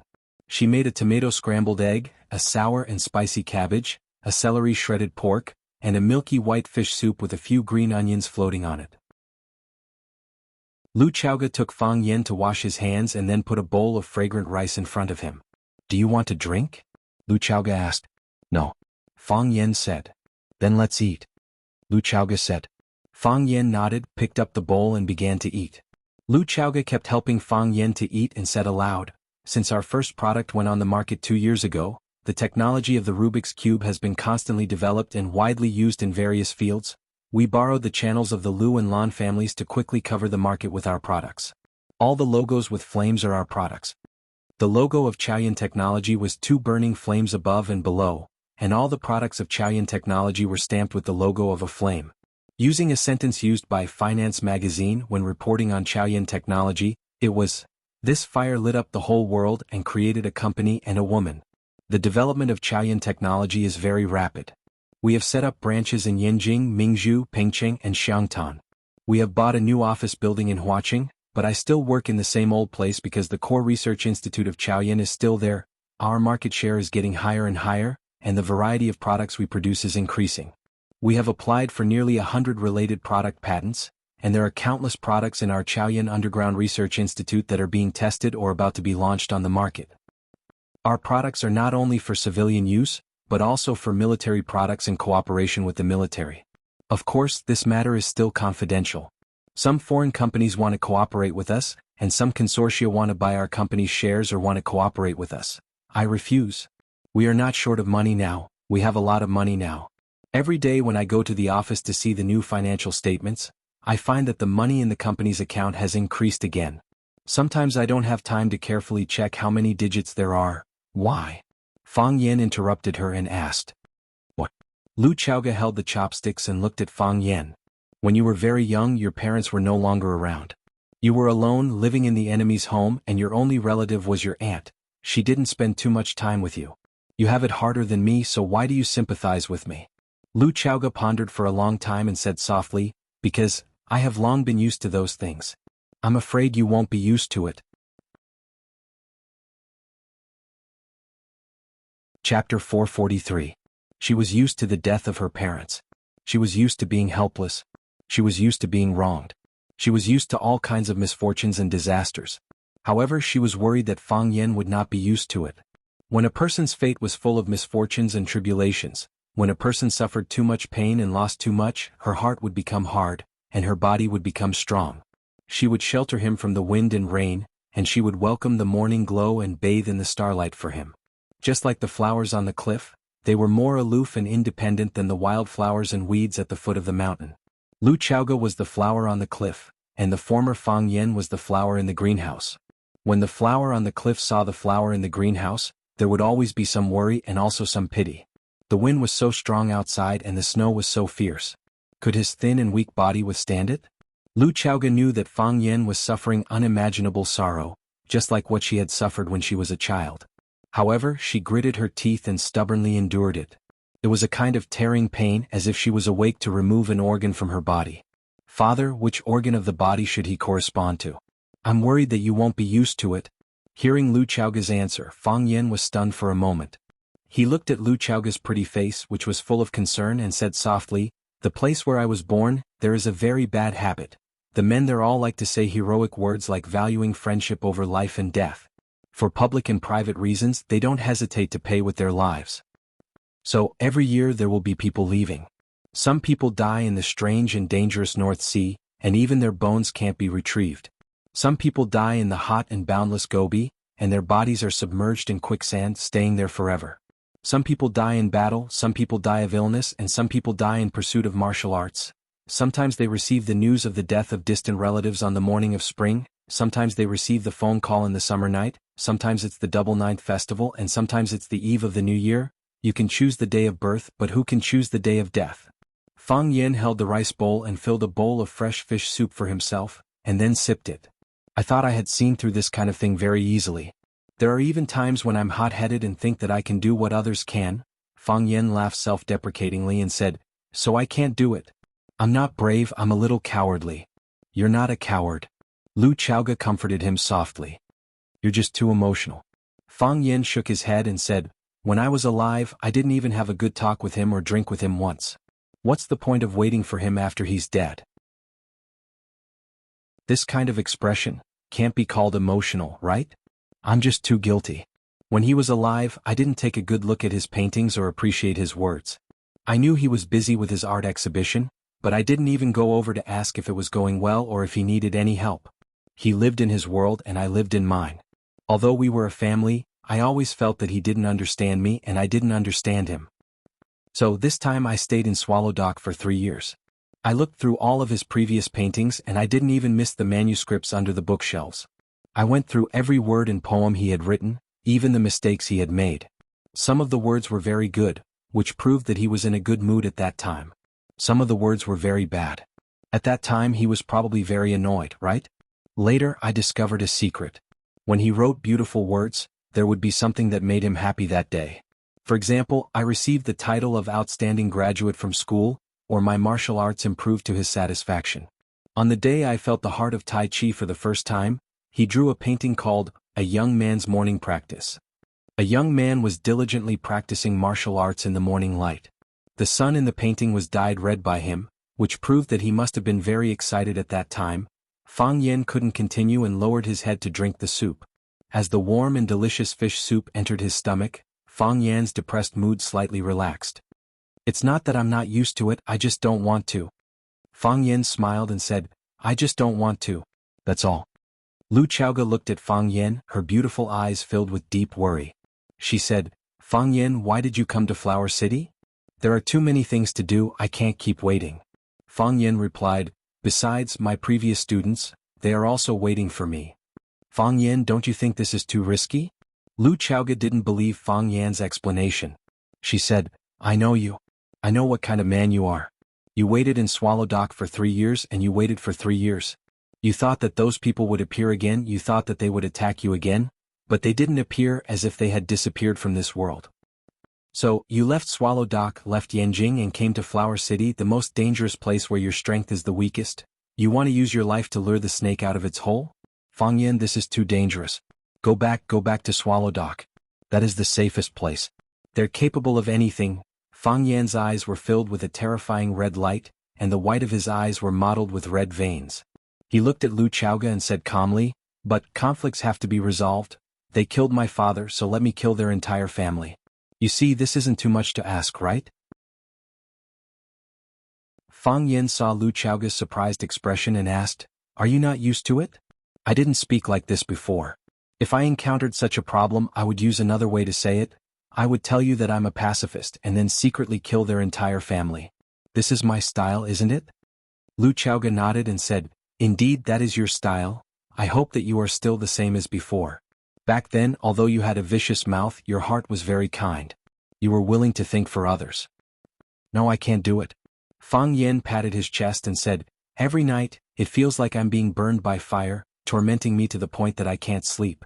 Only when this fire is extinguished, can I return to my previous self. Then we'll take it slow. Don't be in a hurry," Lu Chaoga said. "What are you going to do in Rosefinch? Are you still going to be a teacher?" "No." Fang Yan said, "My current state of mind is not suitable to be a teacher. I'm afraid that I won't be able to control my emotions." "Being a teacher is something you're good at. If you don't want to be a teacher, what do you want to be?" "Security?" Lu Chaoga almost spat out the fish soup in her mouth. "Security?" Lu Chaoga almost spat out the fish soup in her mouth. If it weren't for the fact that she had to maintain her elegant demeanor, it would have been very difficult for her to control herself. A rising star in the education world of Huaqing only wanted to be a security guard at a school? Isn't this contrast a bit too strong? "I used to like to educate people, but now, I only want to protect people." Fang Yan looked at Lu Chaoga and said with an unprecedentedly serious tone. "Later on, I realized that being alive is the most important thing. I hope that the people I care about won't come to any harm. Doing this is too tiring." "It's tiring if I don't do this," Fang Yan said. "I didn't do this before, that's why I'm so tired now." Lu Chaoga sighed softly and said, "What can I help you with?" "Help me be Chaoyan," Fang Yan said. "I'll need money in the future, a lot of money. I need resources, all kinds of resources. I don't just want a person to be strong, I need a family to be strong. Only then will I be able to confront those schemers hiding behind the scenes. Only then will I be able to chop off their dirty hands and pierce their dirty hearts." Lu Chaoga nodded and said, "You were mourning in Swallow Dock for 3 years and I didn't visit you for 3 years. I spent all my time and energy on the development of Chaoyan technology. I knew that this day would come, and I hope that when you come out, Chaoyan technology can be your strongest support. I think that Miss Qin also thinks so." After Fang Yixing's funeral, Qin Yitian immediately left. She became her mother's assistant and one of the decision-makers of the Qin family's business. Her eyes were always on Chaoyan technology, and she used the Qin family's resources and connections to protect Chaoyan's development. If it weren't for Qin Yitian's support, if it weren't for the Qin family's support, Chaoyan technology, which was as fragile as a baby and had infinite potential, would have long been torn into pieces and swallowed by those ambitious people. It could be said that if it weren't for Lu Chaoga standing in the light to attract the gunfire, if it weren't for Qin Yitian standing in the back to cast thunder, the 2 small flames of Chaoyan technology would have long been extinguished by others. "I owe you too much," Fang Yan said in a deep voice. He didn't say thank you because that word was too weak to express his feelings at this moment. Lu Chaoga smiled silently and began to clean up the dishes. She said, "Go watch TV for a while and live here with me from now on." Fang Yan felt restless. He felt that he was in a bad mood right now, and it wasn't appropriate to think about the matters between a man and a woman. Moreover, he and Lu Chaoga still lacked some emotional seasoning. He felt that he wasn't ready yet. If they slept together, it wouldn't be appropriate, right? Fang Yan was in a dilemma. He didn't know what reason he should use to refuse Lu Chaoga's invitation without hurting a woman's proud self-esteem. Because he hadn't spoken much in the past 3 years, he felt that his language skills had deteriorated seriously. "I've already cleaned up the room for you." Lu Chaoga walked into the kitchen with the bowls and chopsticks. Only then did Fang Yan realize that he was thinking too much. Chapter 444. You couldn't blame Fang Yan for overthinking it. Didn't this kind of plot appear in many novels and movies? When his parents were killed or his brothers died tragically, The male protagonist was in so much pain that he wanted to drown his sorrows in alcohol, while the female protagonist stayed by his side. When the male protagonist was drunk or pretended to be drunk, the two of them would ignite their passion and do everything that they could. Their bodies would feel so comfortable that they felt like they were on cloud nine. The next day, the female protagonist was the first to wake up. She looked at the male protagonist who was sleeping soundly next to her with a pitiful face. Thinking about his hard work last night, she got up to make a hearty breakfast and left. The male protagonist was at a loss when he woke up. Soon, he saw the steaming breakfast on the table and the note written in a beautiful handwriting. "I did it voluntarily. I don't blame you. You are the longest. Fighting." Fang Yen thought that Lu Chaoge was also such a woman, which scared him. But then he thought that Lu Chaoge was not such a woman, which made him angry again. Did she still have the spirit of dedication? Did she still have the spirit of loyalty? Lu Chaoge was indeed prepared. She arranged Fang Yan's room on the second floor next to her bedroom. They were separated by a wall, but it was two different worlds. Lu Chaoge took Fang Yan into the room and said, "You will live here in the future. It is safe and you can take care of each other. I know you like reading, so I put a bookshelf at the head of the bed. There are a few books that I chose for you. If you have any books that you want to read, you can also make a list for me. This is the washing area and this is the shower area. The bathtub has a massage function. If you are tired, you can lie in it and rest for a while. The towel is in the cabinet and will be changed every day. You can throw it into the cage after you use it. Someone will come to wash it the next day." Lu Chaoge pushed open the wardrobe. It was full of clothes.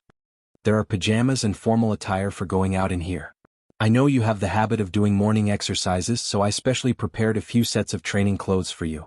They are made of fine cotton and should be very comfortable. If there's a brand you like, you can tell me and I'll get someone to buy it for you."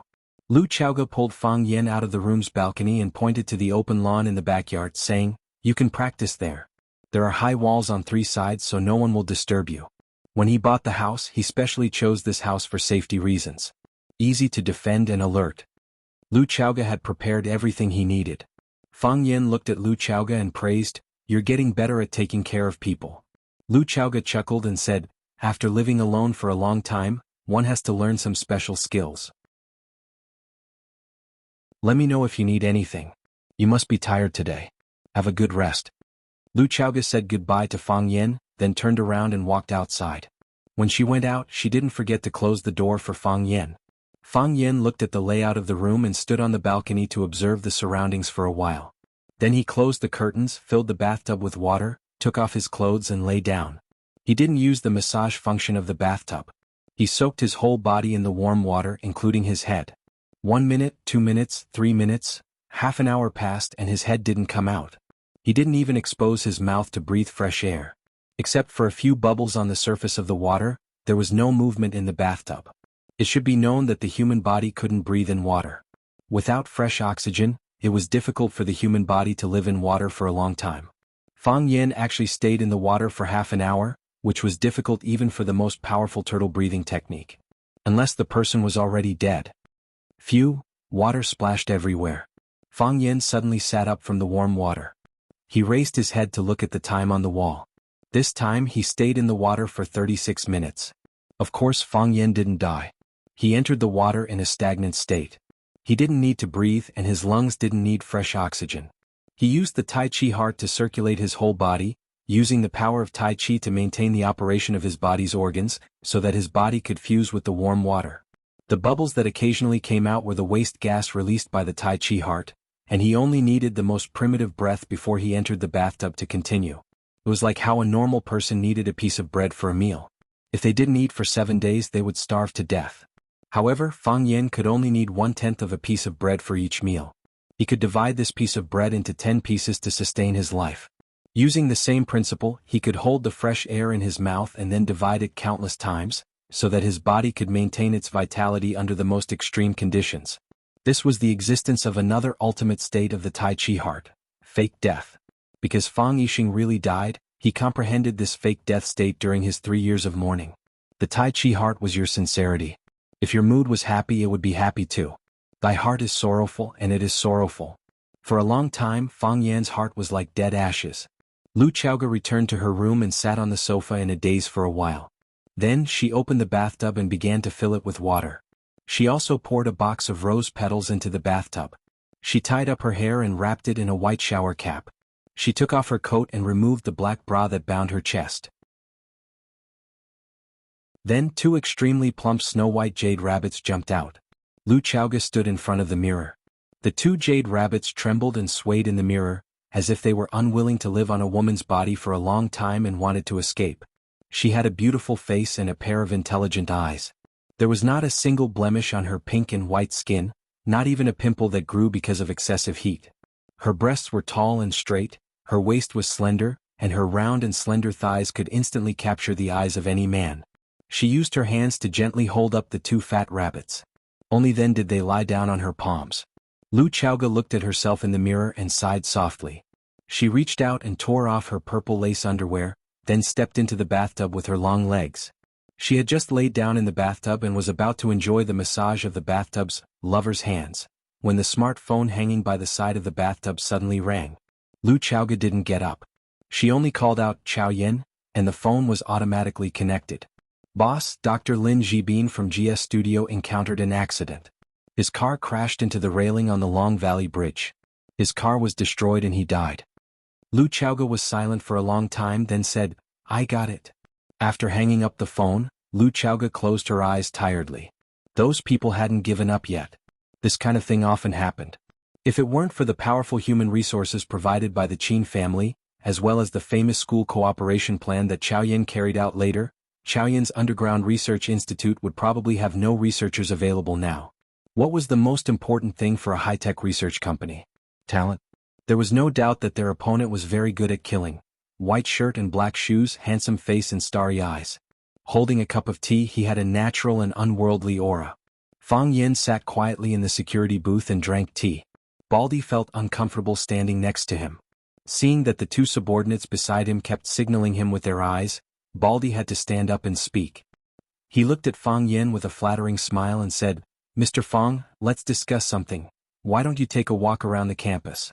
Go to the martial arts club to teach the students martial arts, go to the tea ceremony club to drink a cup of new tea made by the children, or you can go home and sleep for a while. There's nothing much here. Even if something happens, us brothers can help you. Is that okay?" Fang Yin looked up at Baldy and said, "You want to kick me out?" No. Baldy waved his hand repeatedly. The few hairs on his head were almost scared off. "How could we kick you out? We can't kick you out of anyone else. I'm just worried that you'll be tired." "I'm not tired," Fang Yin said. As long as you're not tired. As long as you're not tired." Baldy giggled, but he was already crying in his heart. Who was Fang Yin? He was the man of Lu Chaoga, the director of Rosefinch Secondary School. With such a great god guarding the security booth, the colleagues in the security office all had difficulty breathing. In the past, when they were on duty, they talked and laughed, bragged and smoked cigarettes. Their days were as carefree as immortals. With Fang Yin sitting like this, they didn't dare to talk, brag, smoke and even laugh. It was only a bitter smile. As the new head of Rosefinch Secondary Security Office, Baldy had to think about his subordinates. If the subordinates' days were not happy as the boss, he would also lose face, right? But why was it so hard to say this? Baldy waved his hand at his subordinates, who were observing the wind direction, indicating that he couldn't do it. He didn't have the ability or the courage to ask Fang Yin to leave. The old fox Jing Chang patted Baldy and whispered in Baldy's ear, "You're our head, the highest official in our security office. Whether he's a prince or a prince, when he comes to our security office he has to listen to you. Would he dare to not listen to what you tell him to do?" Baldy thought about it and agreed. He was the head of the security office. How could he let Fang Yin suppress his brilliant power? So, Baldy straightened his back and walked in front of Fang Yin with a serious expression, saying, "Fang Yin, go to the Sparrow River Tea House to rest." After thinking for a while, he added majestically, "This is an order." Baldy felt that he had to stand up. If a tiger doesn't show its might, do you think I'm Hello Kitty? Chapter 445. There was a tea house called the Sparrow River Tea House by the river near the Sparrow Bridge. Some teachers who liked this style liked to drink a cup of tea and look at the river view when they didn't have class. Students with good family backgrounds also liked to come here to lament the passing of time. Maybe they would be inspired and come up with a good poem or essay. Fang Yin was stunned for a moment. He put down the teacup in his hand and said, "There's no need to rest. I'll go to the back garden." Fang Yen walked out of the security booth and headed to the back garden of the school. That was the student dormitory area. Some naughty students would smoke, play cards, and even get into fights there. It had always been the focus of the security office. If boys or girls sneaked into the girls' dormitory, it would be an even bigger problem. This was something that the school would not allow.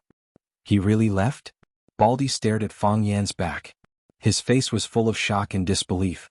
He was just saying it. Why did Fang Yan really listen to him? Could it be that, as the leader, he was really a deterrent? He really left. Zheng Chang also found this behavior hard to understand. Why didn't he get angry?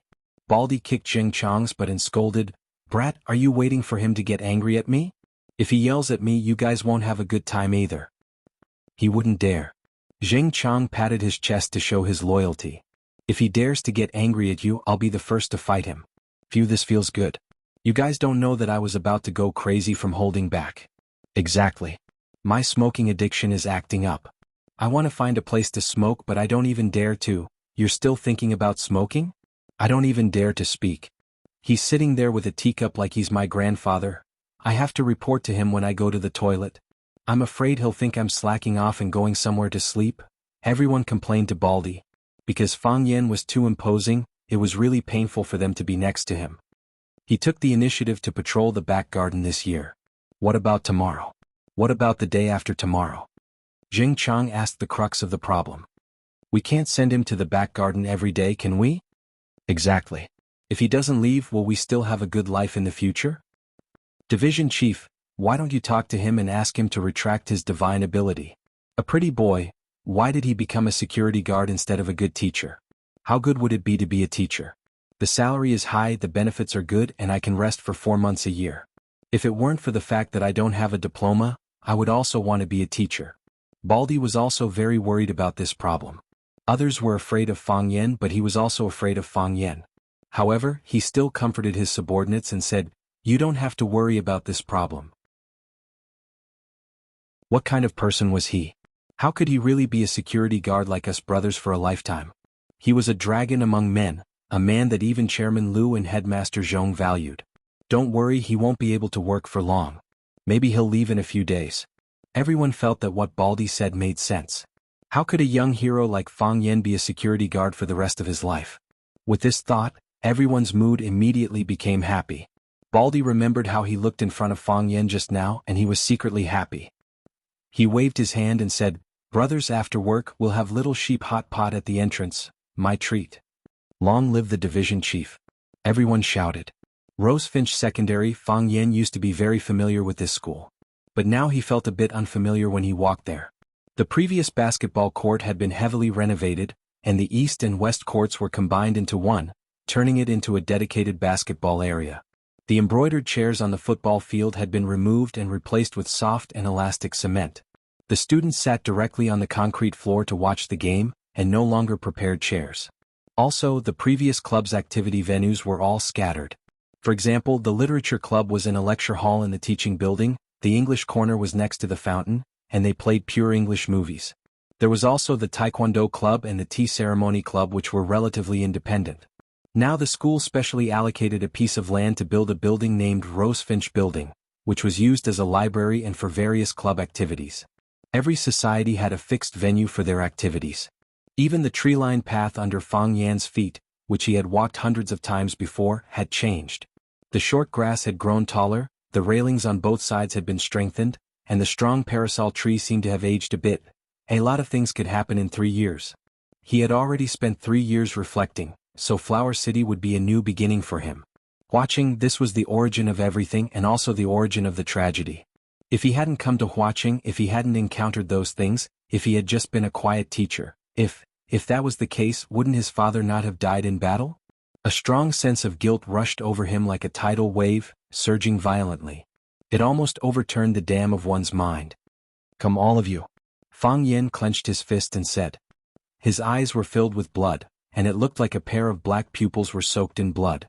His eyes were like a wolf's or a dog's, like a demon that crawled out of hell. "Let's fight to the death again." Affected by his ruthlessness, the Taiji heart spun wildly, and the Taiji domain naturally unfolded. The Taiji heart released energy, sweeping up the withered leaves on the ground. Countless leaves were like countless butterflies, they flew up and down, gathering in the eye of the storm. Finally, they formed a ring, like a dragon of withered leaves that had a life of its own. The dragon of leaves flew around Fang Yan's body, baring its fangs and claws, as if it wanted to swallow the man in front of it in one bite. Huff! Fang Yan used the clear heart chant to forcefully suppress the ruthlessness in his heart. Bang! The dragon of leaves exploded and the ground was smashed. The fallen leaves scattered in all directions, rustling in the wind. Fang Yan let out a long sigh of relief. The ruthlessness in his body was gathering more and more, becoming heavier and heavier. This wasn't a good sign. Even the pure and untainted Taiji heart began to feel uncontrollably collapsing when it was tainted by this. Fang Yan was very worried. He was worried that one day the Taiji heart would no longer be under his control. In other words, the Taiji heart would only start spinning when he used violence or was in a ruthless mood. If that was the case, wouldn't he become a monster? Don't worry, Fang Yan said to himself. They will come. They will definitely come. He can feel their presence.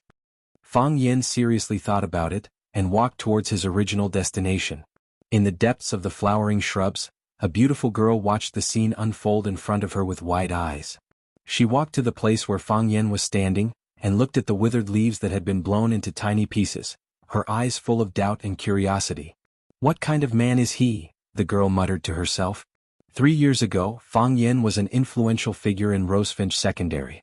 3 years later, batch after batch of Rosefinch's students had left, and there were only a few students who knew him. It was currently the students' lunch break and class would start in half an hour.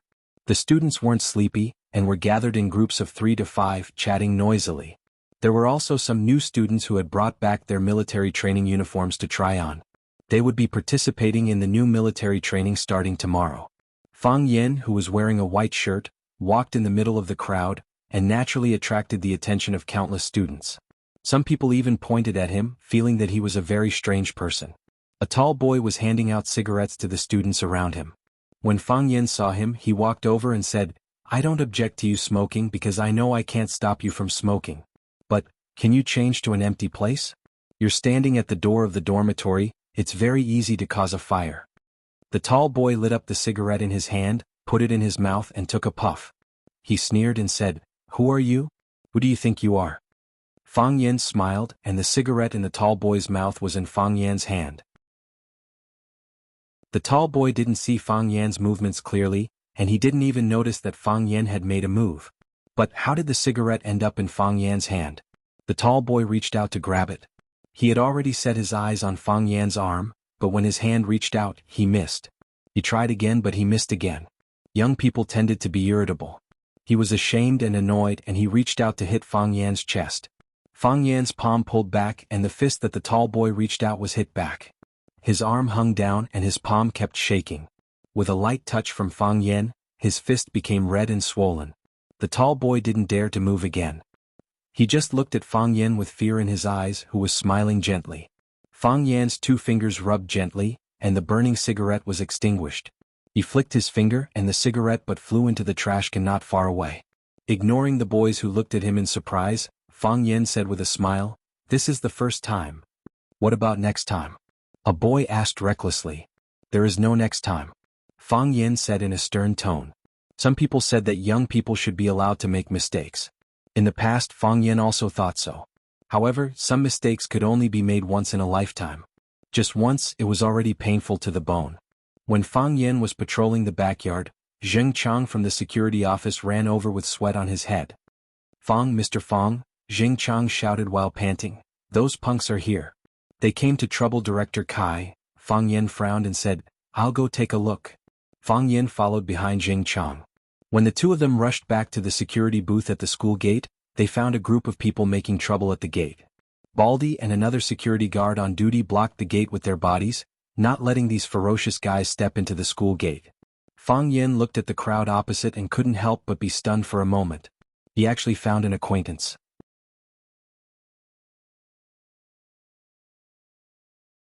Chapter 446. Brother Yellowhair, it's not that I want to trouble you, it's the people from Rosefinch Secondary Security Office who are bullying us too much. The road is facing the sky, we each walk our own path. We weren't even in their way, we were just looking in from the school's entrance and they attacked us. Is there still any law? The man with the earrings stood next to a man with a head full of blonde hair and said indignantly. After being bullied by Fang Yen yesterday, he had been thinking of getting back at them. As a gangster, he was most afraid of losing face. If he lost face, how could he lead his underlings? Therefore he asked his big brother to help him take revenge. Brother Xiaoxing is right, they bullied Brother Xiaoxing like this, aren't they purposely making Brother Yellowhair lose face? On this street, who dares to make Brother Yellowhair lose face? On Rosefinch Avenue, Brother Yellowhair is invincible. Brother Yellowhair, there's a strange person over there. That guy is a bit strange, he seems to know some kung fu. Little Yellowhair held a cigarette in his hand, proudly blowing out smoke bubbles one after another, and said with a blank expression, "Let's talk things out, how can we beat people up? This is a society with the law, beating people up is against the law. I want to see who dares to hurt people at the school gate. You all went to the hospital yesterday, right? Did you bring the report? We have no other intentions today, just to talk to them about the issue of apology and compensation." "Yes, yes, yes." Brother Xiaoxing nodded repeatedly. "Let's make him kneel down and apologize, then the injured brothers will each pay 100,000. We can't be too greedy." There were a lot of punks today, there were about a dozen people gathered behind a blonde man. And they were not here to cause trouble but to negotiate. They said that the security guards from Rosefinch Secondary Security Office injured a few good youths who passed by the school gate. One of them hurt his spine, and another had his nose broken. They even brought the hospital report, saying that if the school didn't give them an explanation, they would call the police and the media to report the school's violent behavior. The other party had the advantage in numbers and they were reasonable, because the people were indeed injured by the security guards. At least for now. They came to Xing Shui angrily to denounce him. If he didn't handle it well and the matter was brought to Principal Zhong Dei, he was afraid that Principal Zhong would dismiss him, the newly appointed security captain. He was not a philanthropist who would show mercy just because he had a little relationship with Fang Yen. Zhong Dei was strict in his studies and did not care about personal relationships. He was famous for being an iron-fisted principal. Baldy and another security officer stood in front of the gangsters, refusing to budge an inch. Baldy's expression was cold. He forcefully suppressed the anger in his heart and said, "All of you leave immediately. Otherwise I'll call the police to arrest you. This is a school, a place to teach and educate people. If you rascals dare to disturb the students' studies, it's not too much to put you in jail for a few years." The yellow-haired man threw the cigarette butt on the ground and stamped it out. Xiaoxing quickly took out a tissue from his pocket and squatted on the ground to pick up the cigarette butt and wrap it up. He knew Brother Yellowhair's temper. He didn't like people spitting and littering everywhere. He was a successful, high-quality man who cared a lot about the public environment. Xiaoxing put the tissue with the cigarette butt in his hand into the trash can next to him. Then he returned to stand beside the yellow-haired man. The yellow-haired man looked at Baldy and smiled lightly. He said, "Of course we know that the school is a place to teach and educate people. But what's the purpose of letting students learn knowledge? Is to let students understand that if you hit someone you're being unreasonable. Now we're here with the injured to ask you for an explanation. It's a matter of course. Even the law has to protect us. Which law says that ordinary people can't go to the school gate to ask for an explanation?" "You're quibbling. They were the ones who blocked the school gate to cause trouble. Did they hit anyone?" "No, I didn't." "Did they push you? Or did they attack you in some other way?" "They called me Baldy," Baldy said righteously. "They insulted me verbally." The yellow-haired man glanced at Baldy's bald head and said, "They said you're Baldy. This is indeed their fault. Just because they insulted you verbally, you attacked and injured them? Is this the logic of how you deal with things? Is this the outstanding result of Rosefinch Secondary's education?" Baldy's mouth opened, but he didn't know how to refute this question. He wanted to say that he didn't hit them, but now Fang Yen was his direct subordinate and an employee of their security office. He finally understood why Fang Yen didn't want to be a good teacher but came to the security office. He came to avoid trouble and let him be the scapegoat, right? "Brother Yellowhair, they're here." "It's that guy. It's the guy in the white robe who hurt us." A hooligan with acne on his face pointed to the distance and shouted excitedly. In the direction he pointed, Fang Yen followed Jing Chang and slowly walked over. Brother Xiaoxing's face was flushed, and he seemed to be in a state of extreme excitement and madness. The guy who beat him up, the bastard who tied him up with a tie and hung him on a tree trunk. This scumbag, devil and cancer of society was about to receive his overdue justice. He would pay the punishment of losing his dignity and money. He deserved to die. Brother Xiaoxing felt that he had been invincible since he started his career. Didn't the hooligans or students of Vermilion Bird Street respectfully call him Brother Xiao Xing when they saw him? Yesterday was the lowest point of his life. It was the most shameful day of his life. Now he was going to climb up from that low point. He wanted to revive the glory of the name Brother Xiao Xing, Brother Yellow Hair. It's the kid in the white robe. Today you have to help us brothers and cripple that kid. Otherwise we won't have the face to mingle in the underworld anymore. Look at that arrogant, despotic and insufferably proud look on his face. Just looking at him makes people feel unhappy. Who does he think he is? He's just a security guard, but he's even more arrogant than Brother Yellow Hair. You mean him? Yellow Hair finally saw Fang Yan's face clearly. Although they haven't seen each other for 3 years and his temperament had changed a lot, but wasn't this the Fang Yan that they wanted to bully but were bullied instead? Yes, it's him. Brother Xiao Xing sneered. I'll recognize him even if he turns into ashes. Bah. Yellow Hair punched Brother Xiao Xing's face. He was extremely ruthless. Brother Xiao Xing's mouth was cracked, and blood quickly dyed his chin red. A purple-red fist mark appeared on his white and tender face. Before Brother Xiao Xing could react, Yellow Hair kicked him in the stomach again. Brother Xiao Xing's body stepped back and fell to the ground.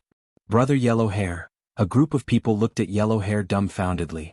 They didn't understand how things developed into this situation. The silly guy with a face full of acne opened his mouth and asked in a low voice, Brother Yellow Hair, did you hit the wrong person? Didn't they come to the security office of Rosefinch Secondary to find trouble with the security guards who hit people? Why did the boss hit his own people now? It's him. Yellow Hair gritted his teeth and scolded. These bastards, they're just pushing me into the fire pit. Yellow Hair trotted to Fang Yan, bowed to greet Fang Yan and said with a smile, Mr. Fang, long time no see. Do you remember me? I'm Yellow Hair, the one who had some misunderstandings with you before. Do you remember me? Fang Yan looked at him in a trance and didn't answer his question. Of course he knew this Yellow Hair. The incident with Brother Wolf behind him was one of the crises he encountered when he first entered Rosefinch 3 years ago. Because of the media's attention, he was almost hyped up as a perverted teacher who had an abnormal relationship with a female student. Although he quickly solved the matter with a thunderous method, he was still chased out of his rented house by his sister Li, who was worried about her daughter's puppy love. After that, he moved into Lu Chaoga's Rosefinch house and fought with waves of evil forces. In the end, his father, Fang Yixing, died in battle at the entrance of Swallow Dock. It could be said that the Brother Wolf incident was a watershed in his life. At that time he was high-spirited, laughing and scolding. Other than feeling that there was a woman who was very annoying, he felt that the sky was blue and the water was clear. Even Baldy's bald head looked ugly and cute. How depressed and heavy was his mood now. After not seeing each other for 3 years, he really missed his life at that time. Unfortunately, he couldn't go back. Seeing that Fang Yan didn't respond, Yellow Hair thought that Fang Yan didn't remember who he was. He introduced himself even more diligently and said, At that time, my face was smeared with chicken blood and I even held up a banner at the school gate to denounce you. Oh yes, I wrote kill and taste life. You were very angry and said that I wrote taste wrong and added a side at the side. Do you remember now? Fang Yan finally pulled himself out of his memories. Looking at Yellow Hair's expectant face, he nodded and said, I remember you. Yellow Hair was so emotional that he was about to cry. With red eyes he said, After that incident, I realized that being uneducated is indeed a very shameful thing. After that, I self-studied the law course at the Radio and Television University. I am now a university graduate. Give me another 2 years and I will be able to get my lawyer's license. Mr. Fang, you are my first teacher and second parent.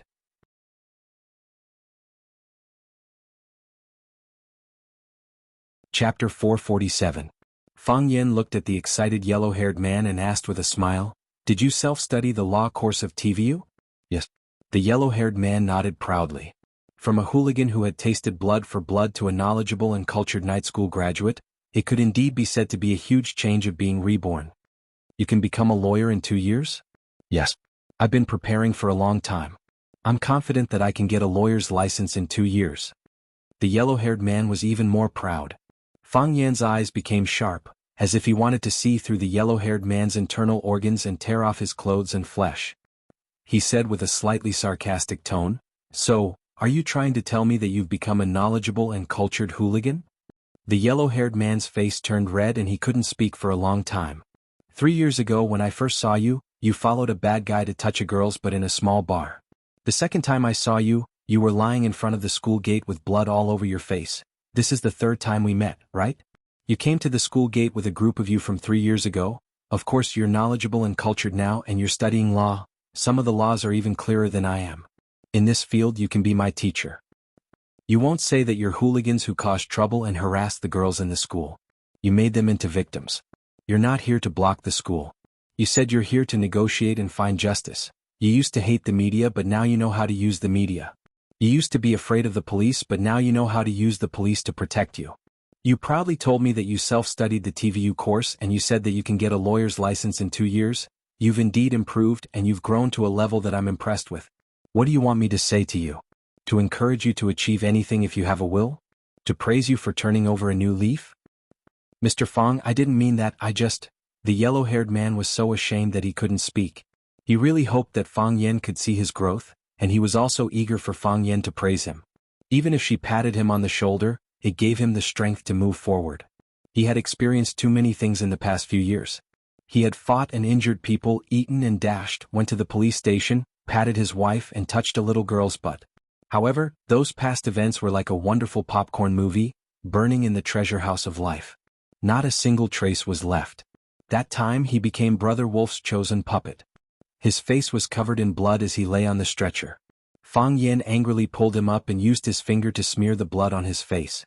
Then Fang Yen seriously added a side to the word, taste.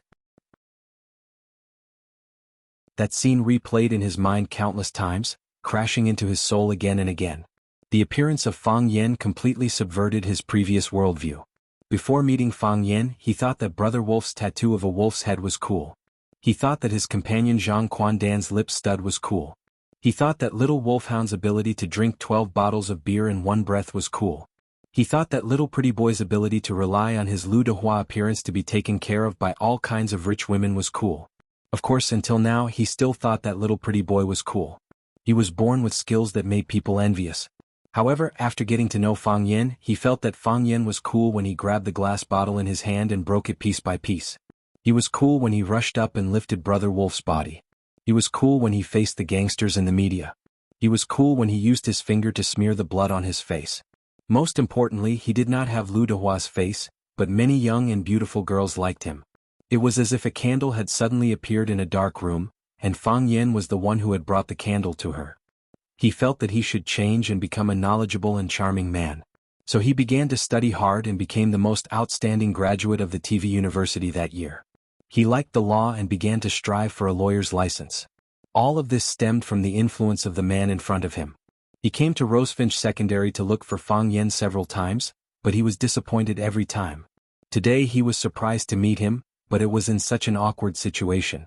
Fang Yen looked at the yellow-haired man and said, "If you study hard day and night just to become a cultured hooligan, if you work hard to get a lawyer's license just to defend yourself and your companion's innocence, then I regret reminding you in the first place. I regret teaching you how to arm yourself with knowledge. It's better to let you taste blood. It's also less destructive to society." The yellow-haired man respectfully bowed to Fang Yen and said, "Mr. Fang, I know I was wrong. I relied on what I learned and became arrogant and complacent. I felt that I had a few drops of ink in my stomach, so I wanted to help my brothers to vent their anger. There was a problem with my mentality, and there was also a problem with my mind. I didn't use what I learned where it should be used. I'm sorry for your education." Fang Yan's expression softened a little, looked at the yellow-haired man and asked, "What's your name?" "My name is Sanxian," the yellow-haired man said embarrassedly. He also felt that his name was really not presentable. "My surname is Hai. My parents used to sell seafood at the ferry, so they named me Sanxian." "Sanxian, don't feel ashamed of your name." Fang Yen patted him on the shoulder and said, "You should work hard to make your parents proud of your name." Sanxian nodded and said, "My parents are already very proud of me. They didn't let me go home a few years ago, but now they call me several times a month and ask me to go home when I have time. They will be even prouder in the future." Fang Yen smiled and turned his eyes to Xiaoxing and the group of minions he brought with him. Where Fang Yan's gaze landed, everyone took a step back in unison. How could they dare to go against a man that even their boss had to bow down to? Sanxian's face was extremely embarrassed. He took the initiative to explain to Fang Yen, "Mr. Fang, this matter is indeed our fault. It's up to you to punish or punish us." If it wasn't me you met today but anyone else in the security office, what would you do? Seek justice. San Xian said frankly. How do we seek justice? Ask them to apologize to the injured and pay for medical expenses. This is the standard method of our brothers in the underworld. San Xian said. Otherwise make the matter bigger. Most schools don't want negative news to be reported by the media. You guys are good at scheming. Fang Yin said with a smile, I won't beat you or punish you. I'll let you remember this. Mr. Fang, what do you mean? San Xian had a bad feeling in his heart. He respected Fang Yin, but he was more afraid of Fang Yin. This fear came from the bottom of his heart. It was as if this man could turn into a monster by opening his mouth or waving his hand. Dang dang dang, the school bell rang. There was a brief silence, then the whole ground began to shake. The clamor, the sound of footsteps, and the students rushing out of the classrooms were like a flock of sheep spreading around the school before gathering at the school gate. When they passed by the school gate, they found a strange and eerie scene. More than 10 men lined up in 2 neat lines. They stood on both sides of the gate of Rosefinch Secondary as if they were greeting guests at the entrance of a restaurant. Some of these men had terrifying tattoos, some wore cheap and dense ear studs, and some had colorful non-mainstream hairstyles. These men looked like delinquents at first glance, but they were doing something that did not match their image at all. It's been hard on you, please go home safely. They bowed deeply to the students and shouted together. It's been hard on you, please go home safely. They stood up and performed the same etiquette to the next group of students. It was the peak time for students to enter and leave the school. Just as they raised their bodies, they had to lower their heads again to remind the students who passed by them to go home safely. Oh my god, isn't that the ear stud guy Xiaoxing?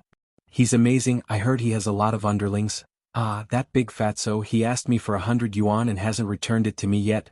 What's his name again? The one with a scorpion tattoo on his neck is Brother Scorpion. I heard he's a famous gangster in this area. No one dares to mess with him. At that time, the owner of the students' cafeteria quarreled with him and he brought his men to smash the restaurant. The students were stunned by this scene. These hooligans were people they could not afford to provoke in the past. Now they were bowing respectfully to them and asking them to go home safely, in a considerate manner. Did the big bad wolf eat grass now?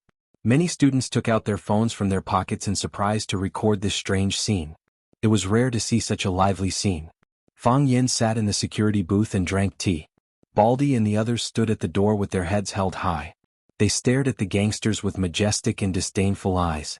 They tried very hard to express to the students that the reason why these gangsters were so docile and did such unreasonable things was because they were conquered by our domineering aura. Baldy's face was full of pride and glory. The few strands of hair on his head were fluttering in the autumn wind. Very silly and very unruly.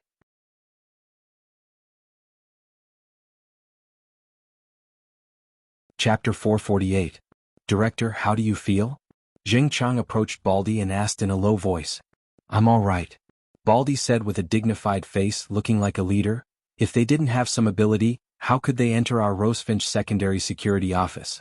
Do you think anyone can enter our security office? It's high. As high as a 9-story building, Jing Chang said with a smile. Those hoodlums care about their reputation the most. They come to our school all day to show off. Don't they want people to think they're powerful? Today they did something like this and lost so much face. Let's see if they still have the face to wander on this street in the future. I'm afraid they'll hide far away when they see our school students.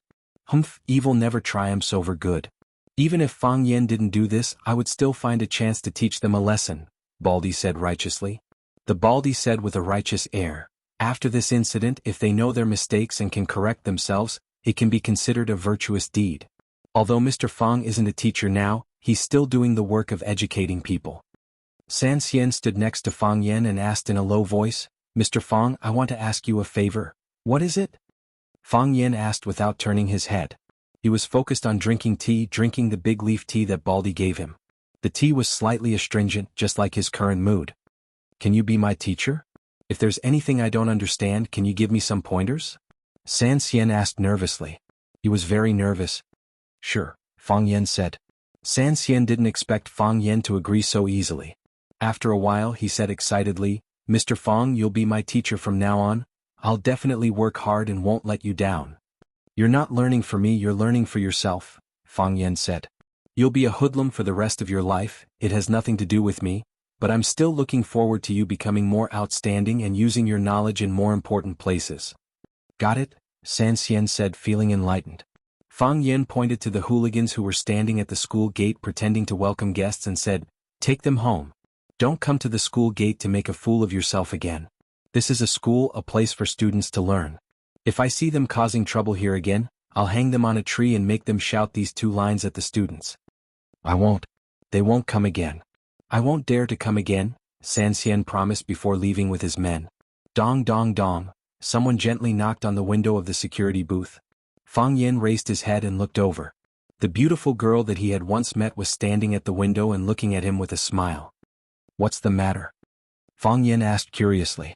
"Are you the school's security guard?" the girl asked in a crisp voice. Fang Yen nodded and said, "Yes." The girl looked at Fang Yen up and down, then pointed at the green security uniform on Baldy and said, "Then why aren't you wearing a security uniform?"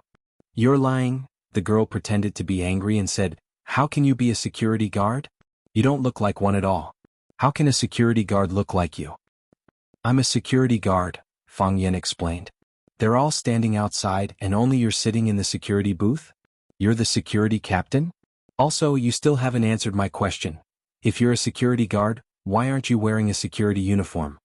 Fang Yen was troubled for a while, then said in a small voice, "The security uniform is too ugly." "Ha ha," the girl laughed. "I also don't think it looks good. Oh yeah, are you off work? I'll treat you to dinner, okay?" "Why would you treat me to dinner?" Because I like you," the girl said. "No need," Fang Yen refused. "I already have a date." "If you really don't give me any face." "I don't treat people so easily," the girl said coldly. "What's your name?" "I'm a security guard." "Do you know what my name is?" "I don't know." "I clearly told you," the girl said angrily. "My name is Su Chi. Do you remember it this time?" "I'll try my best," Fang Yen said with a serious face. He knew that this girl had a faint affection or a slight curiosity toward him, but he could only push her away, because he couldn't accommodate too many people around him. "I'm a security guard. I'll try my best to remember the name of every student in the school. If I forget, please forgive me. There are too many people and my memory isn't very good." "So boring." The girl turned her head and proudly left. When most of the students had left, Baldy walked in front of Fang Yen and said, "Mr. Fang, it's time to get off work. Why aren't you going back to dinner? I'm treating my colleagues to hot pot. Do you want to join us? We haven't seen each other for a few years. Let's have a drink?" After a pause he added, "You can call me director at work, but after work we'll call each other brothers. I'm a few years older than you, so I'll be your big brother. There's no need to be so distant between brothers." Fang Yen raised his wrist and looked at his watch. He knew that Lu Chaoga might have already sent a car to pick him up, so he put down the teacup in his hand and said, "You guys eat, I won't be going. I'll go back now." Fang Yen and the other 2 colleagues nodded and walked toward the bus stop not far from the school gate. He had an appointment with Lu Xiaoga. Every day after work, a car would stop there to pick him up. Fang Yen walked to the bus stop, and there was indeed a large GMC limousine parked there. Before Fang Yen could walk over, a man in black pushed open the car door and jumped out. "Mr. Fang, we meet again." The man in black took the initiative to greet Fang Yen. "Qining." Fang Yen shook hands with the man in black. "Long time no see." "Mr. Fang, Miss Lu sent me to pick you up." Qining invited Fang Yen to get in the car. Fang Yen got in the car and Qining followed closely behind. The car was spacious and the view was excellent. Each seat was an independent airline seat, made of vanilla superior leather, and had excellent support and comfort. At the same time, it also had electric massage heating and 360-degree rotation functions. "Do you want a drink?" Qining opened the wine cabinet in front of him, which was filled with all kinds of expensive drinks. There were a few round grooves on the wine cabinet, and 2 rows of crystal clear, slender, round wine glasses were inverted. "No need. Thank you," Fang Yen said. "What do you want to see?" Qining asked again. The ceiling was installed with a voice-activated TV, which could watch TV programs from more than 100 countries around the world. "I want to rest for a while," Fang Yen said. "Okay. Then I won't disturb you." Qining finally shut up. "Like the early spring awakening urging my heart, can't wait any longer. Empty infatuation moving people's hearts. Happy times, it won't be biased. Blissful time, it will not be partial, will be divided into 2 hearts. The independent headphone system and the car's powerful surround sound system played an old Cantonese song by a Hong Kong and Taiwanese actress. The voice was magnetic and the singing was affectionate, making people feel faintly sad. Fang Yen looked at the scenery outside the window, thinking how beautiful it would be if time could be turned back. "Where's Chowga?" Fang Yen asked. "Miss Liu is in the office, she still has a report to do." Qi Ning answered. "She said she'll rush back to have dinner with you." Fang Yen stopped talking, and his eyes once again looked at the towering buildings outside the window, and the withered old tree branches on both sides of the road. The autumn wind was cool, and the city was full of killing intent. Lu Chaoga wasn't having a meeting in the office, but in a bustling supermarket. She was wearing a black professional suit tailored for her by the world's top clothing brand Angel. On her hand was a limited edition Queen's watch produced only 99 pieces by Patek Philippe. This watch was popular all over the world because it was worn by the Queen of England. The Hermes scarf around her neck was intellectual and exquisite, and her high heels were black and shiny, spotless. Such an elegant and beautiful woman stood out like a crane in a flock of chickens. She didn't fit in with the aunties around her who were carrying baskets or pushing shopping carts. Many people looked at her with eyes full of doubt or hostility, and some people even said that she was a mistress who came to buy groceries to please her sugar daddy and so on. Her assistant quietly pushed the shopping cart behind her. In front of them, on the left and on the right, there was an inconspicuous man forming an iron triangle that surrounded her in the middle, so that they could get close to her in the shortest time possible in the event of an accident. Lu Chaoga didn't care about her surroundings, and she didn't care about the gossip floating in her ears. The sad experience when she was young had long made her heart as strong as the toughest diamond. She held a small piece of paper in her hand, and was carefully studying the scribbled words on it. Scrambled eggs with tomatoes. He doesn't like to eat too sweet food, but scrambled eggs with tomatoes is an exception. Broccoli gravy soup. He drank 2 bowls yesterday and there's no broccoli at home, so we need to replenish some stock.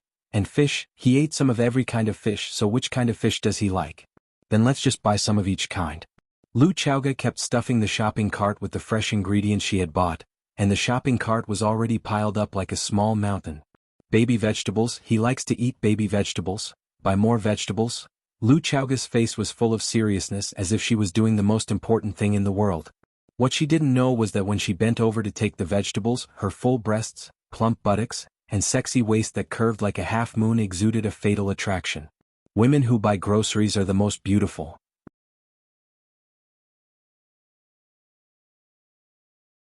Chapter 449. Lu Chaoga didn't go home, so Fang Yen didn't have anyone to talk to.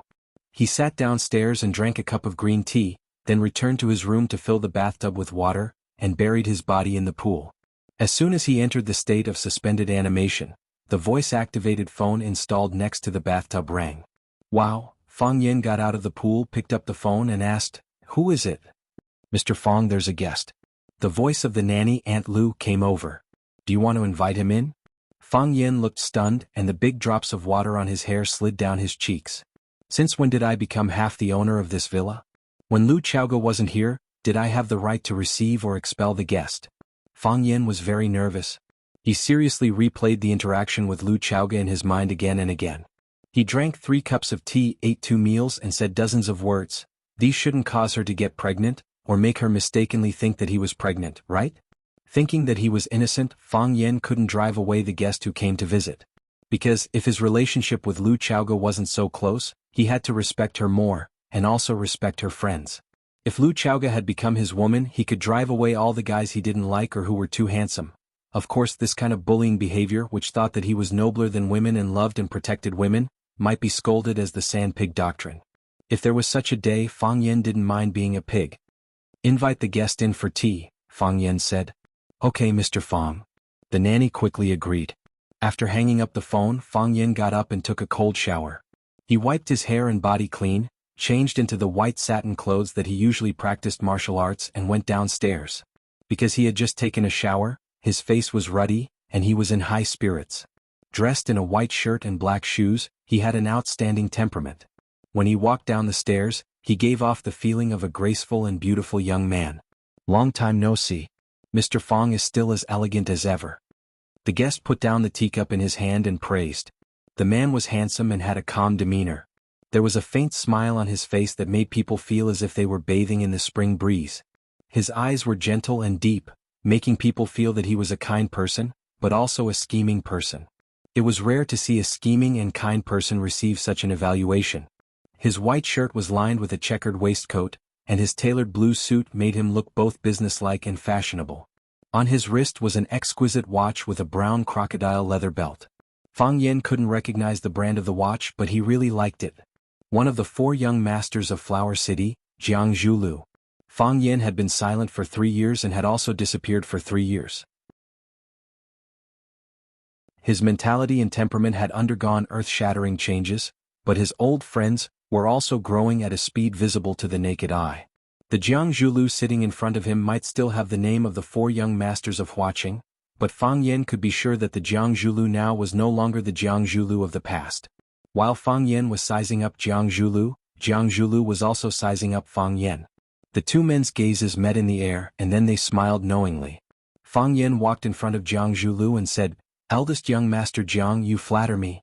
Our Fang family is a small family, and we don't have any temperament or elegance. On the other hand, eldest young master Jiang is reserved and has an extraordinary temperament. One look and I can tell that you have the demeanor of a great family." Jiang Zhulu laughed heartily and said, "I can treat other people's praise as a cool breeze, and it's over after hearing it once. But if Mr. Fang is willing to praise me, then I will accept it. This isn't something that happens often." "Of course." Fang Yen nodded. "We're mortal enemies after all. The fact that I'm willing to praise you like this proves that you're a worthy opponent." Jiang Zhulu smiled wryly and said, "To borrow a phrase from Mr. Fang, the Jiang family is a small family. Mortal enemies are too heavy a burden for us to bear." Fang Yen sat down on the sofa across from Jiang Zhulu, and Aunt Lu brought him a cup of hot tea. Miss Lu said that Fang Yen liked green tea, so she had prepared the best white tea before he came. It cost 10 or 20,000 taels of gold. Only after Aunt Lu left did Fang Yen turn to Jiang Zhulu and ask, "You're not here to see me, are you?" "I am," Jiang Zhulu said with a smile. He took out 2 elegant but fragrant invitation cards from his pocket, got up and handed them to Fang Yen. He said, "I wanted to invite Chaoga alone and pretend that she didn't know you were back in Huaqing, but I think that's a little petty, as if you still can't let go of what happened back then. It's been so long. You've won against Lu Chaoga, and I have another woman. Let bygones be bygones. If you don't mind, why don't we go to the wedding?" Fang Yen took the invitation card, which said that Mr. Jiang Zhulu and Miss Jiang Shangxin had tied the knot. Jiang Zhulu was going to marry a woman from the Jiang family. The Jiang family and the Jiang family were connected through marriage after all. Could it be that the Jiang family had been very satisfied with the Jiang family's performance over the past few years, or that Jiang Shangxin was very happy with Jiang Zhulio's performance? "Congratulations," Fang Yen said in a low voice. "If I have time, I'll be there to congratulate you personally." Women who bought groceries weren't necessarily the most beautiful, which meant that men were lying to you. However, beautiful women who bought groceries were simply so sexy that it made people feel hopeless. They stretched out their fair and slender hands that were smeared with various kinds of nail polish and picked out a bundle of vegetables or a few eggplants from the shelves.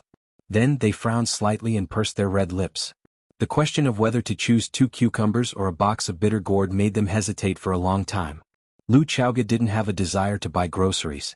Most of her items, including her clothes and shoes, were custom-made by her assistant at home when she was slightly free from work.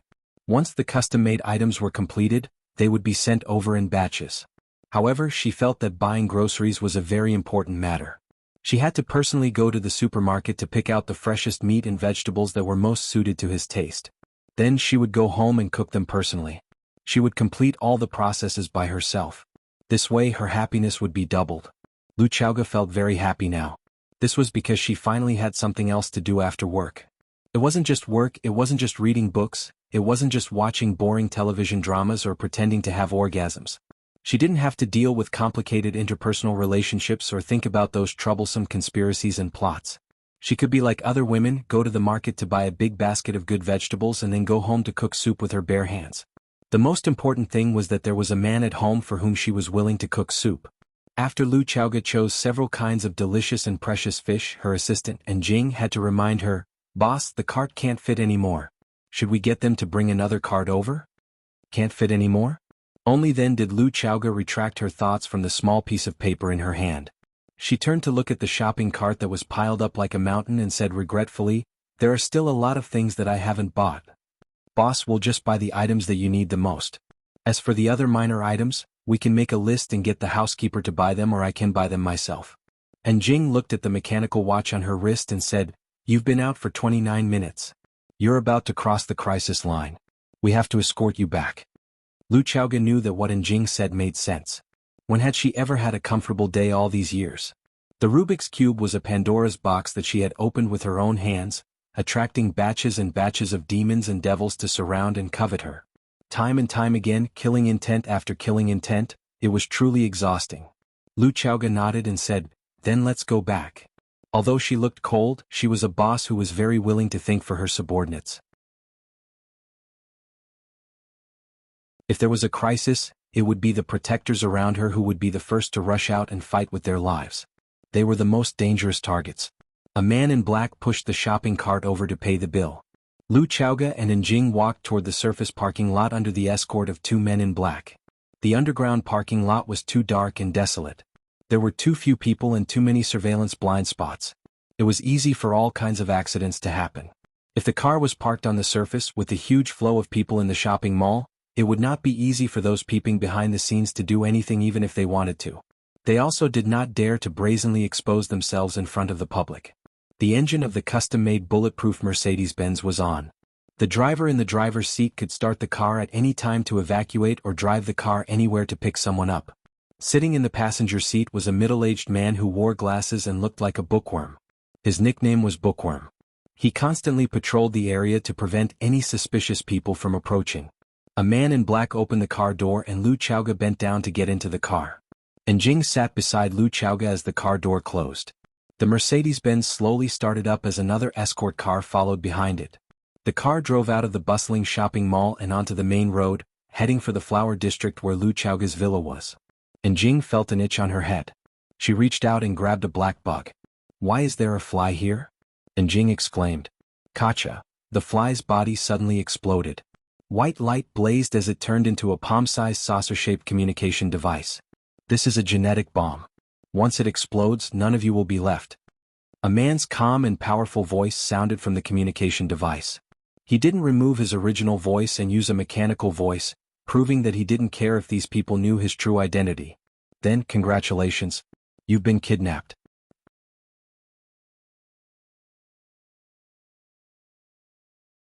Chapter 450. The development of technology had pushed the technology of crime forward. In the past, people had to slash with knives, stab with swords, strangle with ropes, and poison in drinks. There had to be something in contact with the human body. Right now, the criminals were thousands of miles away, and it was possible for them to carry out a large-scale massacre. All Jing did was grab a tiny black fly from her hair, but the fly instantly exploded, turning into a genetic bomb that could communicate and explode.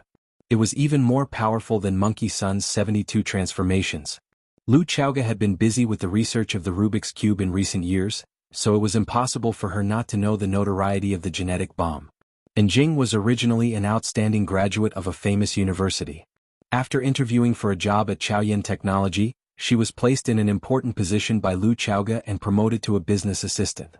Over the years she had followed Lu Chaoga and seen too many conspiracies and hunts. She also had a deep understanding of the genetic bomb. As for the driver and the bookworm in the passenger seat, they were all carefully selected security personnel by the Qin family. Their understanding of the genetic bomb was deeper than anyone present.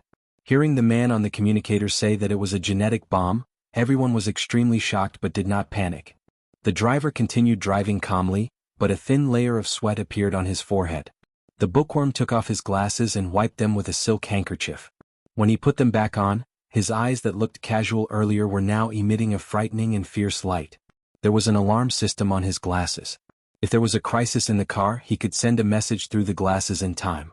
At the very least, the guard car following behind didn't know if anything had happened here for the time being. If they could receive the alarm, they could take timely action or report the kidnapping to a higher-level figure. Unfortunately, his attempt failed. The alarm could not be sent out, and the car they were in was shut down by the holographic screen. They had lost contact with the satellite in the sky. Everything was under the enemy's control. "Bookworm, are you feeling very disappointed now?" A man's pleasant but disgusting voice came from the communicator. The king of individual soldiers who wreaked havoc in South Africa, the legendary figure who single-handedly wiped out half of Chief Akamsi's army. After returning to Wuxia and being taken in as a servant by the Qin family, her days became more and more comfortable, and she became more and more careless. Don't you feel powerless and aggrieved that you can't do anything? Don't waste your time. The gadget in your hands is called King Kong.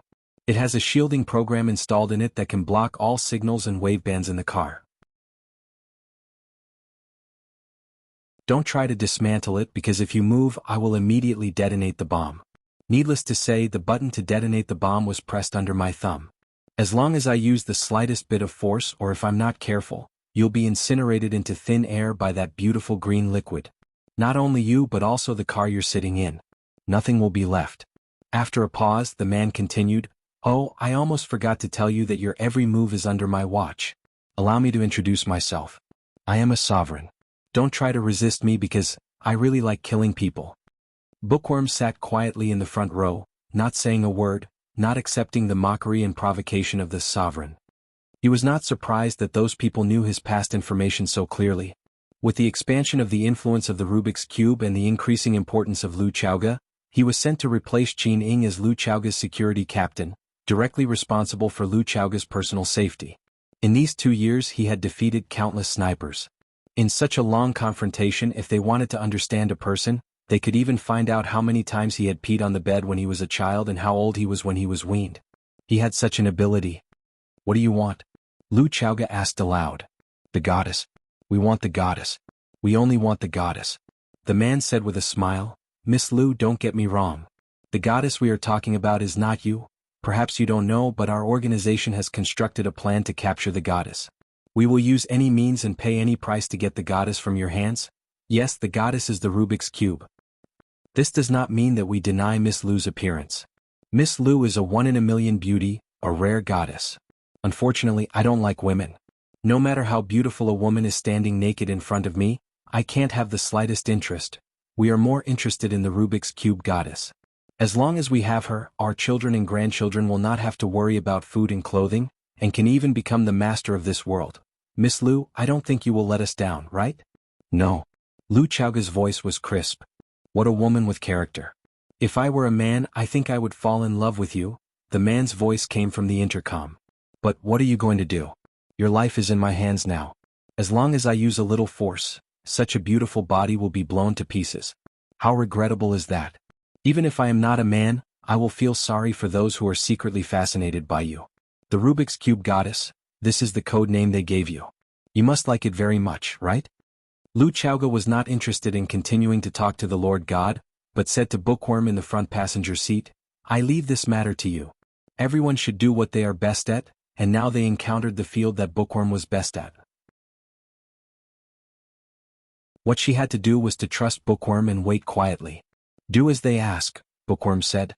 He took King Kong from Enjing's hands. At least he had no way to get rid of this little thing. If he could, he really wanted to press down the window and throw it out. However, he knew it was impossible. This was because the moment he pressed the window, King Kong might have already exploded. Besides, who knew if those people had any tricks up their sleeves? The enemy could take risks, but he couldn't drag Lu Chaoge to take risks with him. He knew how important Lu Chaoge was to the Qin family now, and how much the elders of the Qin family valued her. If it wasn't for the talented Miss Qin supporting them, those proud figures of the Qin family would probably be suppressed by her. It was not a pleasant thing that the person in charge of the subsidiary company was too capable. No king would use a general who was difficult to control. Fortunately, at least for now, the two sides were still in the honeymoon period. How to get rid of King Kong in his hands was really a tricky problem. Since Miss Lu doesn't want to talk to me then, Bookworm, let's communicate directly. Do as I say and obey every word unconditionally. The voice of the Lord God became cold and determined. Lu Chaoge's attitude completely irritated him. The first thing you have to do is to get rid of the escort car behind you in a minute or something. I don't care what reason you use, but your every move is seen by me. If they do anything suspicious, I will put the dead on your head. Don't forget, I like to kill people and I like to kill beautiful women even more. They exist in this world, it's really annoying. The Bookworm didn't waste this precious time and motioned the driver to turn the car to the fast lane on the innermost side of the main road. Slow down the speed, and then turn left quickly when the red light is about to shine. When the guard car behind wanted to follow, A large number of cars had already rushed over from the left and right sides, blocking them in place and making them unable to move. Beautiful. The Lord God praised. The second thing is to drive into the Seaview lane and go in the direction of the Seaview platform. Without the bookworm's explanation, the driver had driven into the Seaview lane. The Seaview lane was the main lane to enter the seaport. There was a lot of traffic. A car squeezed in the middle would soon be surrounded by a long line of cars. The front and back were impenetrable and it was difficult to escape. The guard team lost contact, and there was no external force to rely on. The car was trapped in the middle of the traffic, and the hope of self-help was slim. Now the situation was even more critical. The sweat on the driver's forehead was getting denser, and the blood in the bookworm's eyes was getting stronger and stronger. His eyes were looking at the surrounding environment sharply, looking for possible opportunities to break through. And Jing was just like her name. She sat beside Lu Xiaoge as usual. She didn't speak or scream. She was no different from usual. But her right hand kept waving a button under the seat. It was the alarm device of the car's security system. Even if she knew that the chance of success was very small, but what if the headquarters received their message? Lu Xiaoge was very comfortable. First, she lay on the seat and listened to the light music in the car for a while. Finally, she was a little bored and simply pulled out a fashion magazine from the back of the seat to read to kill time. She had fantasized about such a result countless times. She knew that there would be such a day after all. As long as the Rubik's Cube was in her hands, those people would not give up. She could escape a hunt, she could escape 10 traps, but could she escape 100 ambushes? Whether she was there or not, the Rubik's Cube must be there. Therefore, she simply refused the Lord God's request to take away the Rubik's Cube. There was no room for discussion or negotiation in this matter. She said that she would give a huge Chaoyan empire to Fang Yan. This was her promise to him, who said that a woman could not promise a man.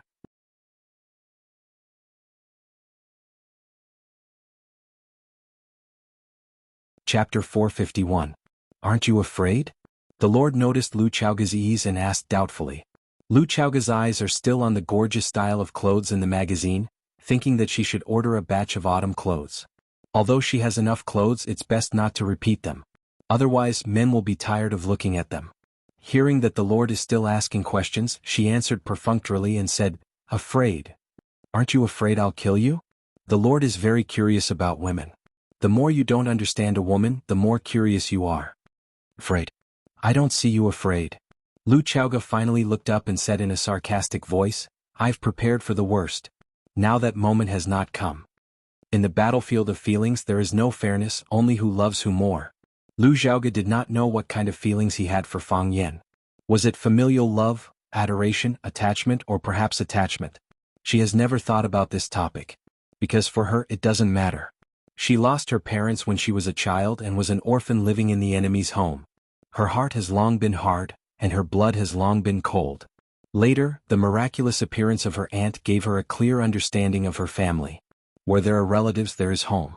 Although her aunt was burned to such a horrible appearance, she is also her most precious and only relative.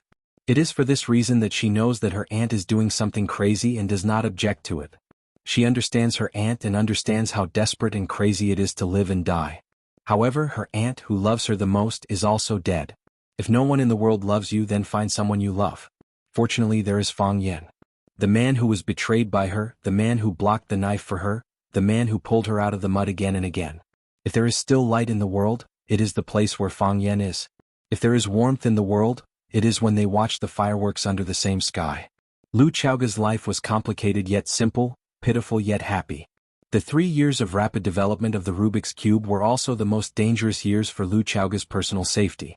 Countless conspiracies, countless traps, countless fire pits, countless assassinations, countless poisons and drinks, but she had survived them all. She did not complain and no one would listen to her. She had never thought of retreating. She had nowhere to retreat to. She had escaped too many times. She was lucky. This time she did not avoid it. That was her fate. Sometimes luck and fate were just a step apart. The Lord was silent for a long time. When everyone thought that he had disappeared or was busy with other things, his voice came again. He sighed and said, "You are the most amazing woman I have ever seen. I don't want to say thank you." When faced with a hostage who had kidnapped you, even if he praised you as the most beautiful woman in the world, you wouldn't have any good impression of him. Lu Chaoga's eyes had turned to the magazine again, and she had lost interest in talking to the Lord God. She just couldn't understand, how could there be such a long-winded kidnapper? Didn't he understand that talking too much leads to mistakes? The more you talk, the easier it is to expose your own information and give the opponent a chance to take advantage of it? Mr. Bookworm, oh, perhaps it is more appropriate to call you Mr. Tiger? Now, I need you to do a very important thing. You don't mind self-dormancy, do you? The voice of the Lord was teasing. You know, your existence is a threat to us.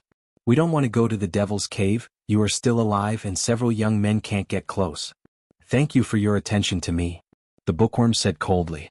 He pressed the watch button on his wrist, and a thin needle popped out of the watch's steel hole. He pricked the acupuncture point on his neck with the thin needle, and his body immediately collapsed on the seat. Thank you for your cooperation, the Lord God said to the unconscious bookworm. Turn left at the first intersection ahead, there is a big truck parked on the roadside. Drive your car along the iron plate into the truck. The Lord God's words were obviously directed at the driver, because now only the driver can execute his order. Lu Chaoga did not speak and the driver would not refute. He turned the steering wheel smoothly, and then drove their Mercedes-Benz through the iron plate into the truck compartment. Clang! The truck door closed automatically, and the compartment was as dark as night. The dashboard of the Mercedes-Benz flashed a faint green light, and the faces of several people in the car were as gloomy as ghosts. They felt that the truck began to move, driving to a distance that no one knew. Devil's Cave? What is that place? You don't hit a smiling face. Jiang Zhulu has been smiling and his posture is very low so that Fang Yin can't reach out and hit him in the face. Fang Yin doesn't like Jiang Zhulu, and he doesn't like his father Qiang Long Tan even more. Even quite disgusted. The father and son of the Jiang family are both hypocrites.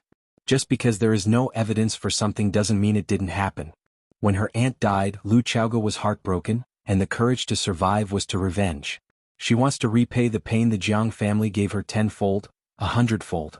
After 3 years, Jiang Zhulu came to invite Fang Yin and Lu Chaoga to attend his wedding, pretending that nothing had happened. What kind of drama was he putting up?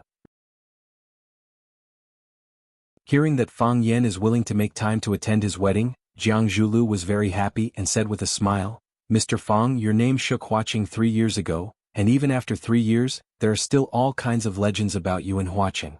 If I can invite Mr. Fang to attend my wedding, it will definitely add a lot of color to the wedding banquet. When the time comes, I will definitely toast to you a few more times. Fang Yin shook his head and said, I don't drink. I've already quit. Jiang Zhuliu's smile gradually disappeared and he said with a regretful expression, I've heard a little about your father, he is a true hero. The dead are long gone and the living are like this. I'm sure uncle has another kind of fun in heaven, don't be too sad while you're alive. Fang Yin looked at Jiang Zhulu and said, What kind of fun is there in heaven? Why don't I send you up there to take a look? Jiang Zhuliu's expression was very awkward. Do you know how to talk? How can I continue this kind of conversation? The human world is fine, why do I have to go to heaven? If you want to go up there and accompany your father. I'm just joking, don't mind me, Fang Yin said with a smile. We're friends, why would I send you up there? I'll send anyone who sends my father up there. You didn't harm my father, did you? Why would I do such a thing? Jiang Zhulu said with a face full of anger. Don't harm your family. What grudge do I have with you? Why would I do such a thing to your family? I also hope that Mr. Fang can find the real culprit and avenge your father. At that time, I will naturally accompany Mr. Fang and get drunk. Thank you, Fang Yin said. I don't drink. At that time, I'm sure Mr. Fang will be willing to drink to his heart's content. Jiang Zhulu was about to leave when Qining suddenly barged in through the door. His face was ashen, and it was obvious that something big had happened. What happened? Fang Yin had a bad feeling in his heart. Qining quickly walked in front of Fang Yin and said, I just received a call from the guard team. They lost contact with Miss Lu's car. When? 3 minutes ago. Tell me in detail, Fang Yin said coldly, suppressing the anger in his heart. I lied to you, Miss Lu didn't stay at the research institute for a meeting, but went to the mall with her assistant to buy groceries, Qining hurriedly explained, and reported the whole process of Lu Chaoga's disappearance to Fang Yin in detail. Miss Lu finished her shopping and the convoy began to return. While waiting for the traffic light at the intersection of Huaqing, the car that Miss Lu was in suddenly turned left, and the guard team behind was blocked by other cars, unable to follow closely. After this sudden incident, the guard team immediately contacted the car that Miss Lu was in. However, Miss Lu's phone couldn't be connected and Assistant Anne's phone couldn't be connected either. There were 7 other communication tools between the 2 cars, including satellite communication equipment and wave transmission equipment. All communication methods were blocked. While Qin Ying was reporting the situation, Fang Yen had already opened the map on his phone and started to search for the area where Lu Chaoge went missing. His eyes were glued to the map as if he wanted to drag Lu Chaoge out of the map. They suspect that Miss Lu was kidnapped, and are currently searching the area where the car went missing, Qin Ying said. The guard team reported back the situation and awaited further instructions. Damn it. Fang Yen grabbed the teacup in front of him and threw it at the opposite side. Jiang Zhulu, who was holding the teacup and listening to the conversation between Fang Yen and Qin Ying, couldn't dodge in time, and his forehead was hit by the flying teacup. Smack. The teacup smashed onto Jiang Zhulio's forehead, causing tea to splatter everywhere. A few tea leaves stuck to his face in an unsightly manner. The refined and elegant Huaqing's 4 young masters looked miserable and battered at this moment. Even a clay Buddha had some vitality, and Jiang Zhulio's ability to maintain his vitality was extremely good. However, when faced with the humiliation of having tea splattered on his face, it was hard for him to bear. Jiang Zhulu was furious. He jumped up from the sofa, wiped the tea off his face and shouted at Fang Yen, "Are you crazy? What are you doing? I'm also very worried about Lu Chaoge's disappearance. But what does this have to do with me? What right do you have to throw a teacup at someone?" After flying into a rage, Fang Yen calmed down a little. He looked at Jiang Zhulu guiltily and said, "I'm sorry, I was too angry."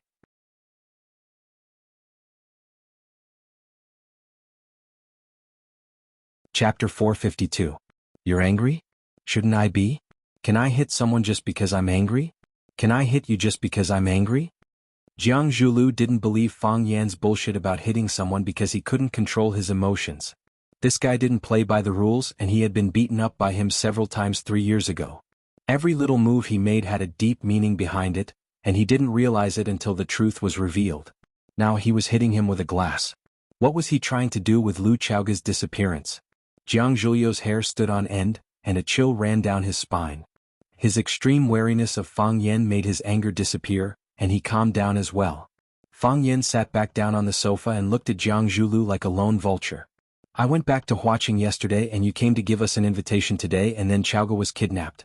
Jiang Zhulu, how can I believe that you have nothing to do with this? It's a coincidence." "It's all a coincidence," Jiang Zhulu said firmly. Jiang Zhulu said firmly. He didn't want to have anything to do with the kidnappers. "I feel bad that something like this happened in Chaoge. Chaoge is your lover and she's also my family. I can promise you that I have nothing to do with this. If I had decided to kidnap Lu Chaoge today, would I have come to give you an invitation and let you humiliate me like this? That's hard to say." Fang Yen stared at Jiang Zhulu as if there was a flower on his face. "You and your father conspired to kill Chaoge's parents, but didn't you pretend to adopt her for so many years?" "Fang Yen, don't slander me. You need evidence. What evidence do you have to prove that we killed Lu Chaoge's parents? What evidence do you have to prove that I was the mastermind behind Lu Chaoge's kidnapping? If you keep trying to frame me, I don't mind suing you for slander.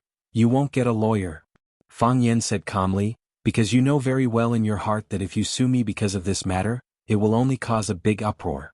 Moreover, it will confirm the fact that you are the murderers of Lu Chaoge's parents. You will only desperately want to disassociate yourself from this matter." Jiang Zhulu glared fiercely at Fang Yen and said, "So, you saw that it was difficult for us to defend ourselves, so you wanted to pour this basin of dirty water on us, father and son?" "I won't wrongly accuse a good person," Fang Yen said, "but I won't let any bad person go either. If you're the bad guy, we can only fight to the death." "It seems like we can never be friends," Jiang Zhulu said as he looked at Fang Yen. "I don't befriend people with evil intentions." "I hope you're right," Jiang Zhulu sneered. He walked in front of Fang Yen, picked up the 2 invitations on the coffee table, and turned to walk towards the door. Qin Ying's figure flashed and blocked in front of Jiang Zhulu. This was Lu Chaoge's house. When Lu Chaoge wasn't here, Fang Yen was the owner of this house. The owner didn't say anything, so how could he be allowed to leave as he pleased? Moreover, Fang Yen said that the kidnapping incident was related to Jiang Zhulu. Was it related or not? This matter had to be cleared up before he could leave. Jiang Zhulu looked at Fang Yen and sneered, saying, "What? You want to keep me here? If the owner wants to keep me here, then I'll really be an unwelcome guest and not leave. Fang Yin looked at Qining and said, tomorrow is someone else's big day. How can we detain the groom? Let him go. We still have to go to his wedding tomorrow. Qining was full of doubts, but still listened to the order and moved to the side. Although I know you'll definitely refuse, I still have to say this. I'm also very worried about Lu Chaoga's disappearance. If there's a need, you can give me a call. My Jiang family also has some connections, so we'll definitely do our best to search for Lu Chaoga's whereabouts.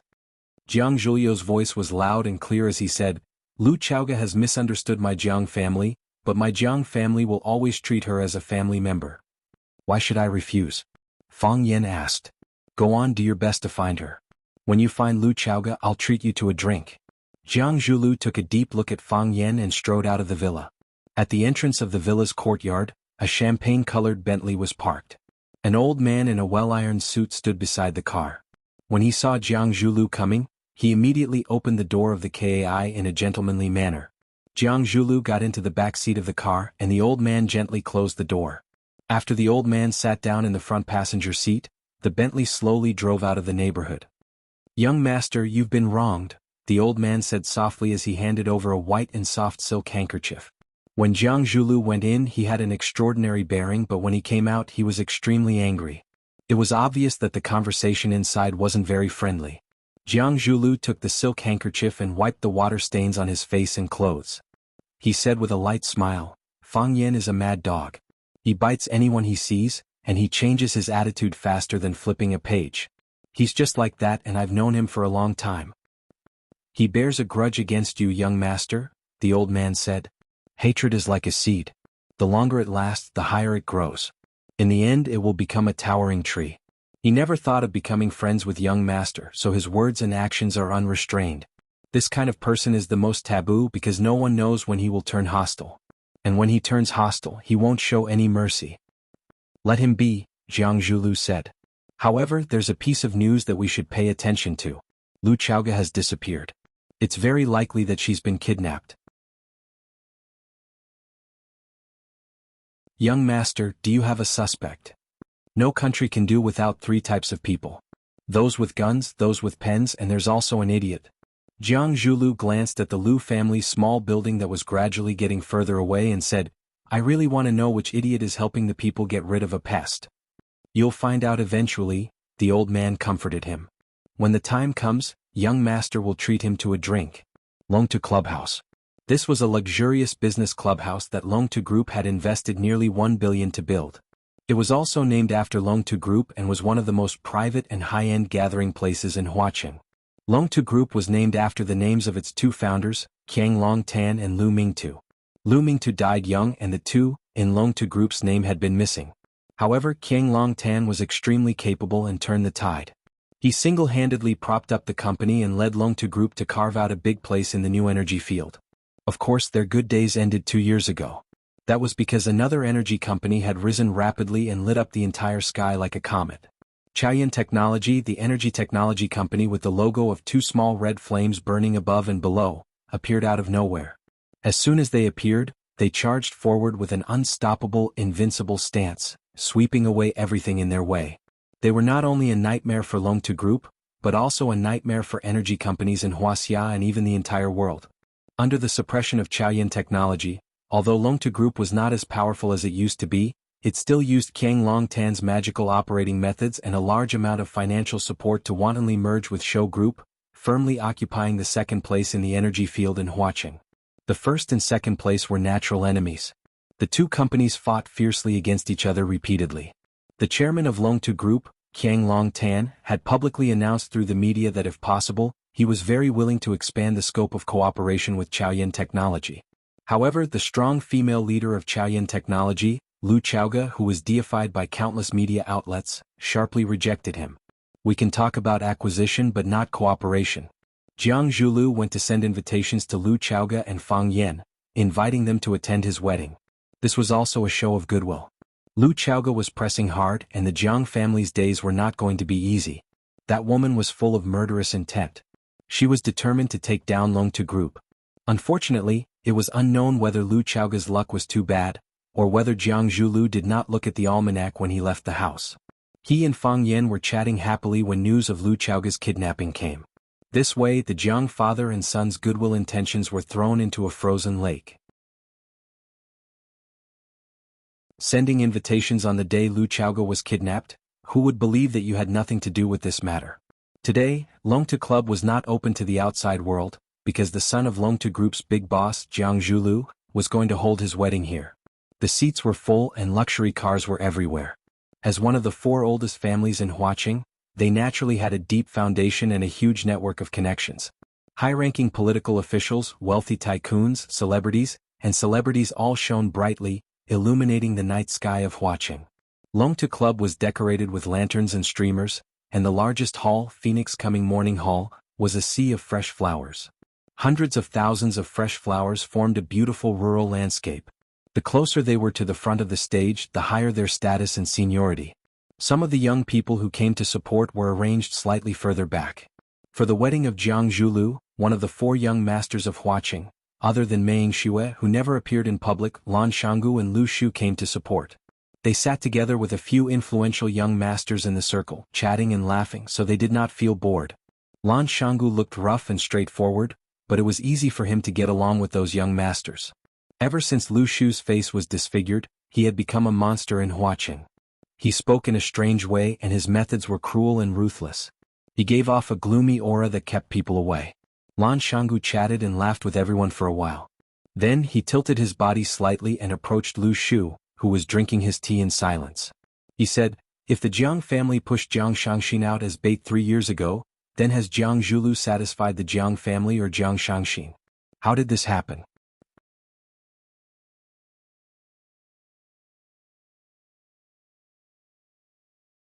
Chapter 453. You have a close relationship with the Jiang clan. Is there a story behind this? Lan Shanggu looked at the willow tree and asked curiously. The Lu clan and the Jiang clan were related by marriage. Lu Shu and Jiang Zhulu were cousins. However, because of the Rubik's Cube, the little goblin that was hard to control, the 2 clans often fought against each other.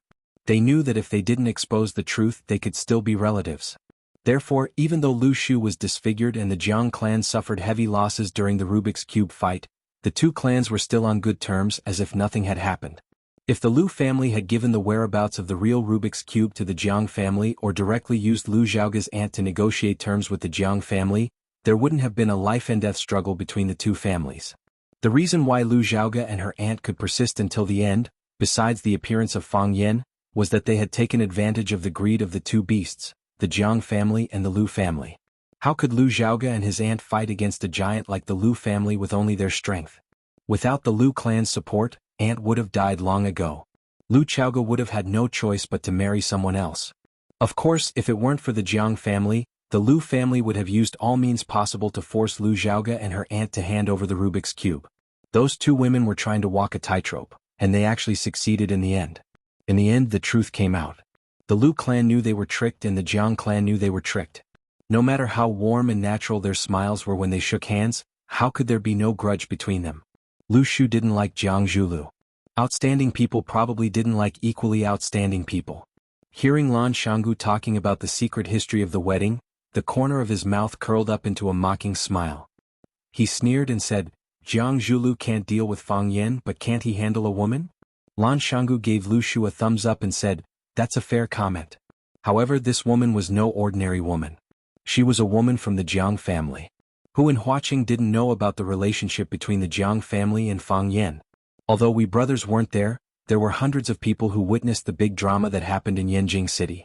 For a period of time, calluses grew in my ears. What Fang Yan forced Jiang Junling to abdicate, what Jiang Junling defeated the grassroots hero, and what they were fighting over a woman. What kind of rumors didn't I hear? You've heard a lot, haven't you?" Lan Shanggu lowered his voice and whispered, "Jiang Zhulu has married a woman from the general family. Is he preparing to fight to the death with Fang Yan? What does the Jiang clan have to do with us?"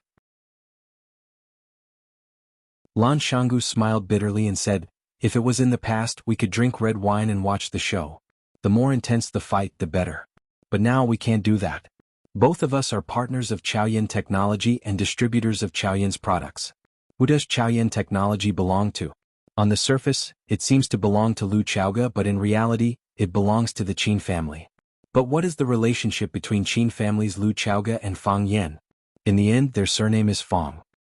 Previously, we expected that the new energy products from the Rubik's Cube would be popular, but no one expected it to be to this extent, right? Let's talk about the past 2 years. After the Lan and Lu family became the agents of Little Flames products, how many percentage points did the family's annual profit increase? 300%, and that's only because we are the agents. Lu Chaoge, that woman, has controlled our profits too tightly.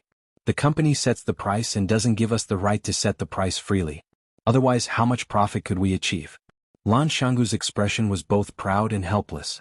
He smiled bitterly and said, "At first, we only wanted to establish a relationship with the Rubik's Cube and earn some quick money for the family. Now we have all become the puppets of the Rubik's Cube. We can go up but not down, we can charge but not retreat. After tasting the benefits of the Rubik's Cube, if I tell you to transfer the agent rights to someone else, will the Lu family agree? Will you fight with your life? Anyway, I won't do it." How many years has it been since Chao Yan was established? It has only been a little more than 3 years since its establishment, and it has already developed to this point.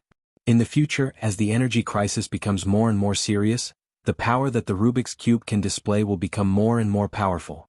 That will be the real harvest season for us. It would be a pity to withdraw now. Lu Shu gently shook the goblet in his hand, his posture elegant and calm. If it was 3 years ago, his performance could make countless women fall head over heels for him. Back then, the Casanova of Huaqing was a popular man among thousands of young girls and young women. Now that his face was disfigured, he had become repulsive. No one paid attention to him anymore. Some women who used to be close to him accidentally glanced at him and immediately showed a reserved smile. They picked up the goblet in front of them and made a gesture to invite him to drink. Before swallowing a mouthful of wine, they had already turned around, no longer with the seductive eyes that said, "I'm free tonight." Some women said that they liked his talent and inner qualities, but it was all nonsense. In the end, this was a world of face. You want to play with the Rubik's Cube, but the Rubik's Cube may not be willing to play with you. How did we sign the agency contract? Every 3 years.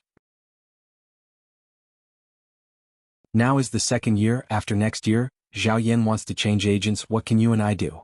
Lu Shu said with a face full of disdain. Lan Shangu laughed and said, "So, aren't I hugging Fang Yan's thigh? If he is willing to help us, Lu Chaoge won't even say a no." You didn't see the look in Lu Chaoge's eyes when she mentioned Fang Yan. "Oh, what's so good about that kid?" "Whether he's good or not, I don't know." Lu Shu slowly sipped the red wine in his glass, maintaining his unique pace, which seemed a little out of place with the surrounding environment. "But he definitely won't be bad to Lu Chaoge. A woman will fall in love with a bad man, but she will never fall in love with a man who treats her badly." Hit the nail on the head. As expected of the Casanova. Lan Shangu praised. Lu Shu's sharp eyes swept over, and there was an unsuppressible hostility in those eyes. Lan Shangu knew he said the wrong thing and didn't take it to heart. Right now, Lu Shu couldn't do anything to him, just like how he couldn't do anything to Lu Shu. They were 2 dogs, Chao Yan Technologies' dogs, Lu Chaoge's dogs, or rather Fang Yan's dogs. They found 3 agents to maintain a balanced development of the 3 legs of a tripod. They needed the Jiang family and the Lu family to fight and bite each other. This way, it would be easier for them to control, and it would be easier for them to make the market bigger and better. Of course, even if the Jiang family and the Lu family joined forces to fight with Chao Yan Technology for the right to speak, it wouldn't have any pressure on them. Because they still had the Qin family's huge sales system to help them sell. No matter what, the Qin family wouldn't stand on their side. Unless the Qin family wanted to become the biggest shareholder of Chao Yan, and join forces with the Jiang family and the Lu family to force Lu Chaoge to abdicate. Was that possible? Thinking about it, they were a bit expectant. However, Lan Shangu and Lu Shu both knew that there was a 99% chance that this would happen. Why would the Qin family give up on Lu Chaoge, who was easy to control and suppress, and choose Lan Shangu and Lu Shu, a huge family with a lot of resources? Everyone understood the logic of not being able to get rid of a big family. "Don't joke with me," Lu Shu said with a gloomy voice. "Because that would make me feel like a joke." Lan Shangu patted Lu Shu's shoulder and said, "Brother, you misunderstood me. It was just a slip of the tongue. I really wanted to praise you in my heart." Lu Shu looked at Lan Shangu and said, "Although we really want to get the long-term agent of Chao Yan Technology, our 2 families also need to maintain our dignity and independence.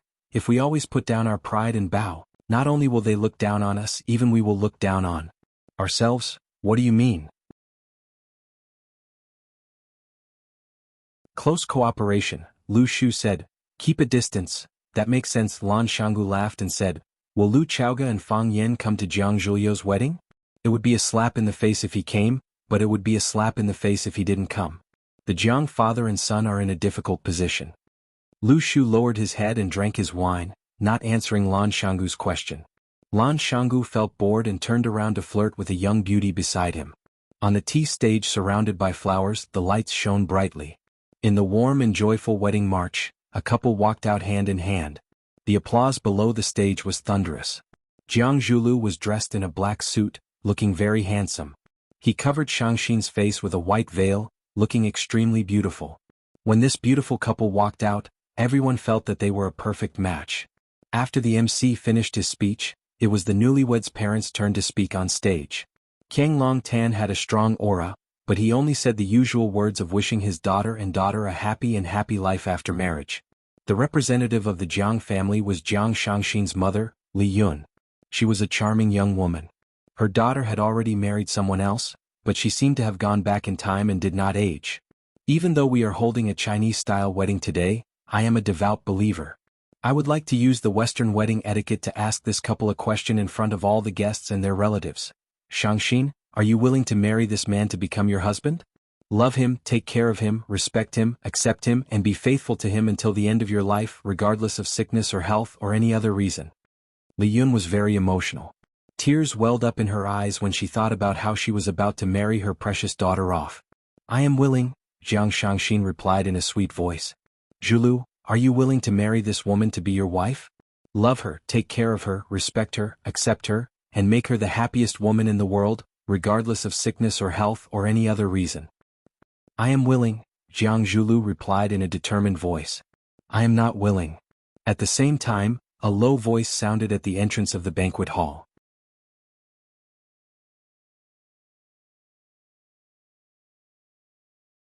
Chapter 454. I don't want to. These 4 words were like a clap of thunder that pierced through everyone's ears. It was like a bolt of lightning that pierced through everyone's field of vision. At such a sacred and blissful moment, wasn't someone purposely causing trouble by shouting, I don't want to, in such an ear-piercing voice? There was an uproar and everyone turned around to search for the source of the voice. It wasn't a child's careless words, nor was it a mischievous prank from a mischievous person. Someone was really opposing this marriage. Could it be Jiang Zhuliu's lover? Apart from such a relationship, who else would stand up to oppose someone else's marriage? However, the person who shouted was obviously a man. Or was Jiang Zhulu a double? Or was this man here to disrupt the wedding because of Jiang Shangxin? Li Yun looked at her daughter worriedly. If things were really as she had guessed, this would be a huge scandal for the Jiang family. No matter how highly her father was regarded by the Jiang family, he would probably be severely punished. Jiang Shangxin felt her mother's worried gaze and shook her head slightly. She indicated that this matter wasn't what she had imagined. Li Yun was then relieved. As long as it wasn't a problem on her daughter's side, it would be a problem on the Jiang family's side. If there was a problem on the Jiang family's side, they would have an excuse to fly into a rage. It might even bring about some benefits for their family. The man stood at the entrance of the banquet hall. As the lights were shining, only a blurry shadow could be seen at the entrance. He walked over step by step from the darkness to the light. His silhouette gradually became clearer, and it was completely presented to the guests. He had returned to the public eye after leaving for 3 years. Finally, someone remembered who he was. Ah, he is Fang Yan, the teacher from Rosefinch High School. He is back again, his martial arts skills are very good and he even fought with the Japanese sword god. Do you remember? Didn't I say, why is he back again? Don't tell me, he and Jiang Zhulu? He wore a white shirt and cloth shoes and his black hair was flying in the wind. His spine was straight and he looked prouder than everyone else. He walked toward the podium step by step. His footsteps were light and his body was agile. Many people discovered this strange situation. They realized that watching a man walk was a very pleasing thing to the eyes. Women were not the only ones who thought this way. Even men felt that he was walking a beautiful path. He walked in an imposing manner and was as elegant as an immortal. Fang Yan stood below the stage, his handsome face slightly raised. He looked at the newlyweds and their parents standing on the stage and said firmly, I don't agree. He said again, I don't agree. Jiang Zhuliu's expression was extremely ugly as he forcefully suppressed the anger in his heart. He stared at Fang Yen and said, Fang Yen, if you're here to bless and drink, I'll warmly welcome you. I'll definitely accompany you for a few drinks later. Let's not go home until we're drunk. If you're here to deliberately provoke and ruin my wedding, aren't you going too far? There were hundreds of friends and relatives present, and they had just given me their most sincere blessings. Aren't you afraid of being condemned by thousands of people for insulting me like this? Jiang Zhulu lived up to his reputation as one of the four prodigies of Huaqin. Even though he was on the verge of exploding, his words were clear and logical. He naturally placed himself on the weaker side, winning the sympathy of everyone present. Moreover, he said that hundreds of guests had come to give him their blessings, but only Fang Yen was here to provoke and ruin his wedding. With one sentence, he pushed Fang Yen to the opposite side of all the guests present. King Long Tan had been through a lot, and the change in front of him could not shake his mind. He sighed softly and looked at Fang Yen and said, "You're so young, but why are you so vicious? With your actions, it's my Jiang family and my son Zhulu who will be insulted. But have you thought about it? Nearly 1,000 pairs of eyes are watching you. Your words and actions will definitely spread. When that happens, you'll be infamous. Who would dare to associate with you, Fang Yen? Who would be willing to be friends with you, Fang Yen? I know that because of what happened to Chaoga, you and Zhulu had some conflicts in the past. But now you and Chaoga are living together and Zhulu has a girl he likes. Now he's going to hold her hand and walk down the aisle. Let bygones be bygones and a smile will wipe away all enmity. It'll be a good story if it gets out. It's inevitable that young people are hot-blooded. We can understand and accept it. But you've done something like this on a day like this. That's already crossed the bottom line of what we can bear. Do you really have to push our Jiang family to the brink of destruction? Fang Yen, stop. Don't walk your own path into a dead end. King Long Tan was even more shrewd and ruthless. He kept saying that he was doing this for the good of the young, but he kept putting one evil label after another on Fang Yan's head. Each of his words led the guests below the stage to think. Could a fellow like Fang Yan become a comrade who would fight and retreat together with him? Fang Yan already knew what kind of people the Jiang father and son were. Even a smart woman like Lu Chaoga had been deceived by them for so many years. Even if he wanted to bicker with them, he wouldn't have much of an advantage. His eyes were cold as he looked at King Long Tan and Jiang Zhulu.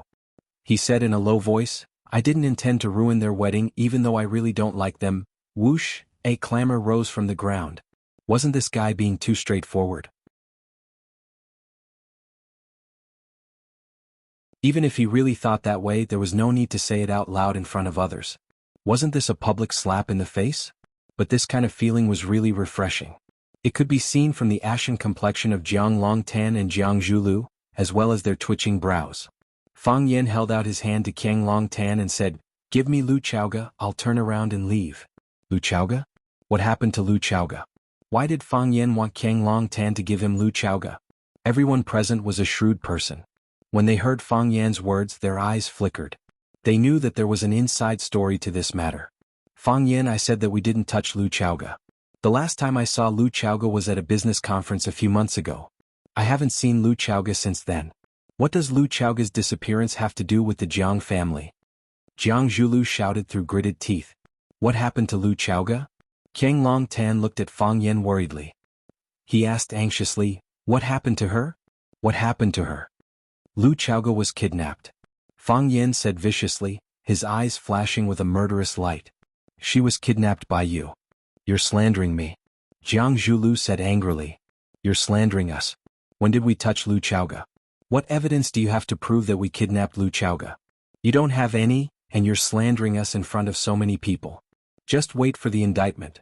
King Long Tan threw a dirty look at his son Jiang Zhulu and said, "Zhulu, now is not the time to deny responsibility. The innocent are innocent and the guilty are innocent. Let's find Chaoga and listen to her story. The truth will be revealed. Hurry up and send our people out to look for Chaoga.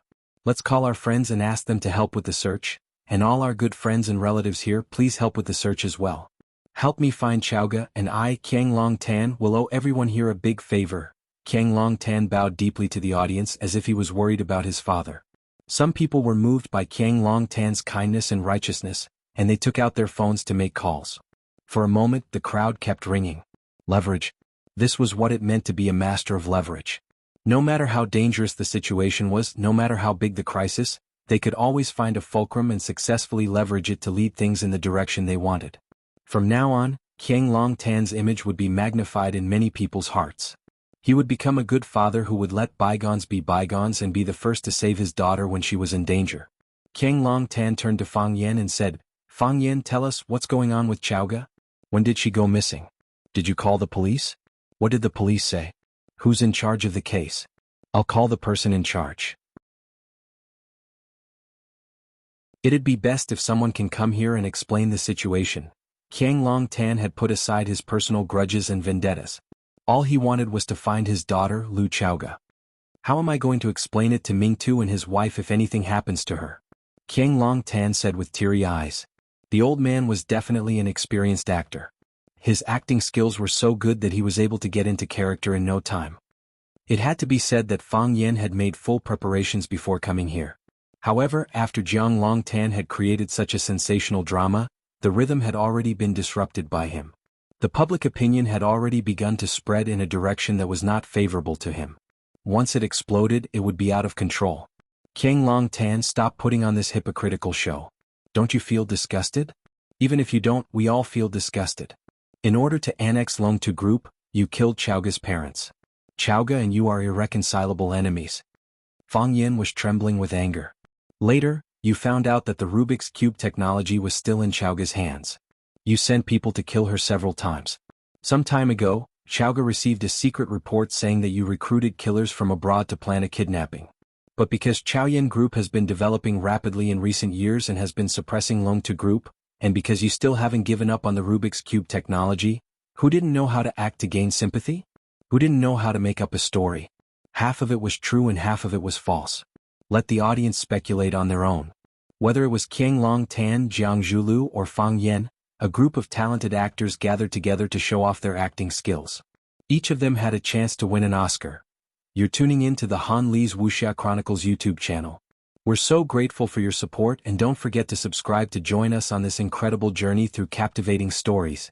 Your generosity through donations truly makes a world of difference, as it's the primary source of revenue that allows me to expand and enhance this channel for you. Thank you from the bottom of my heart for being a part of this adventure.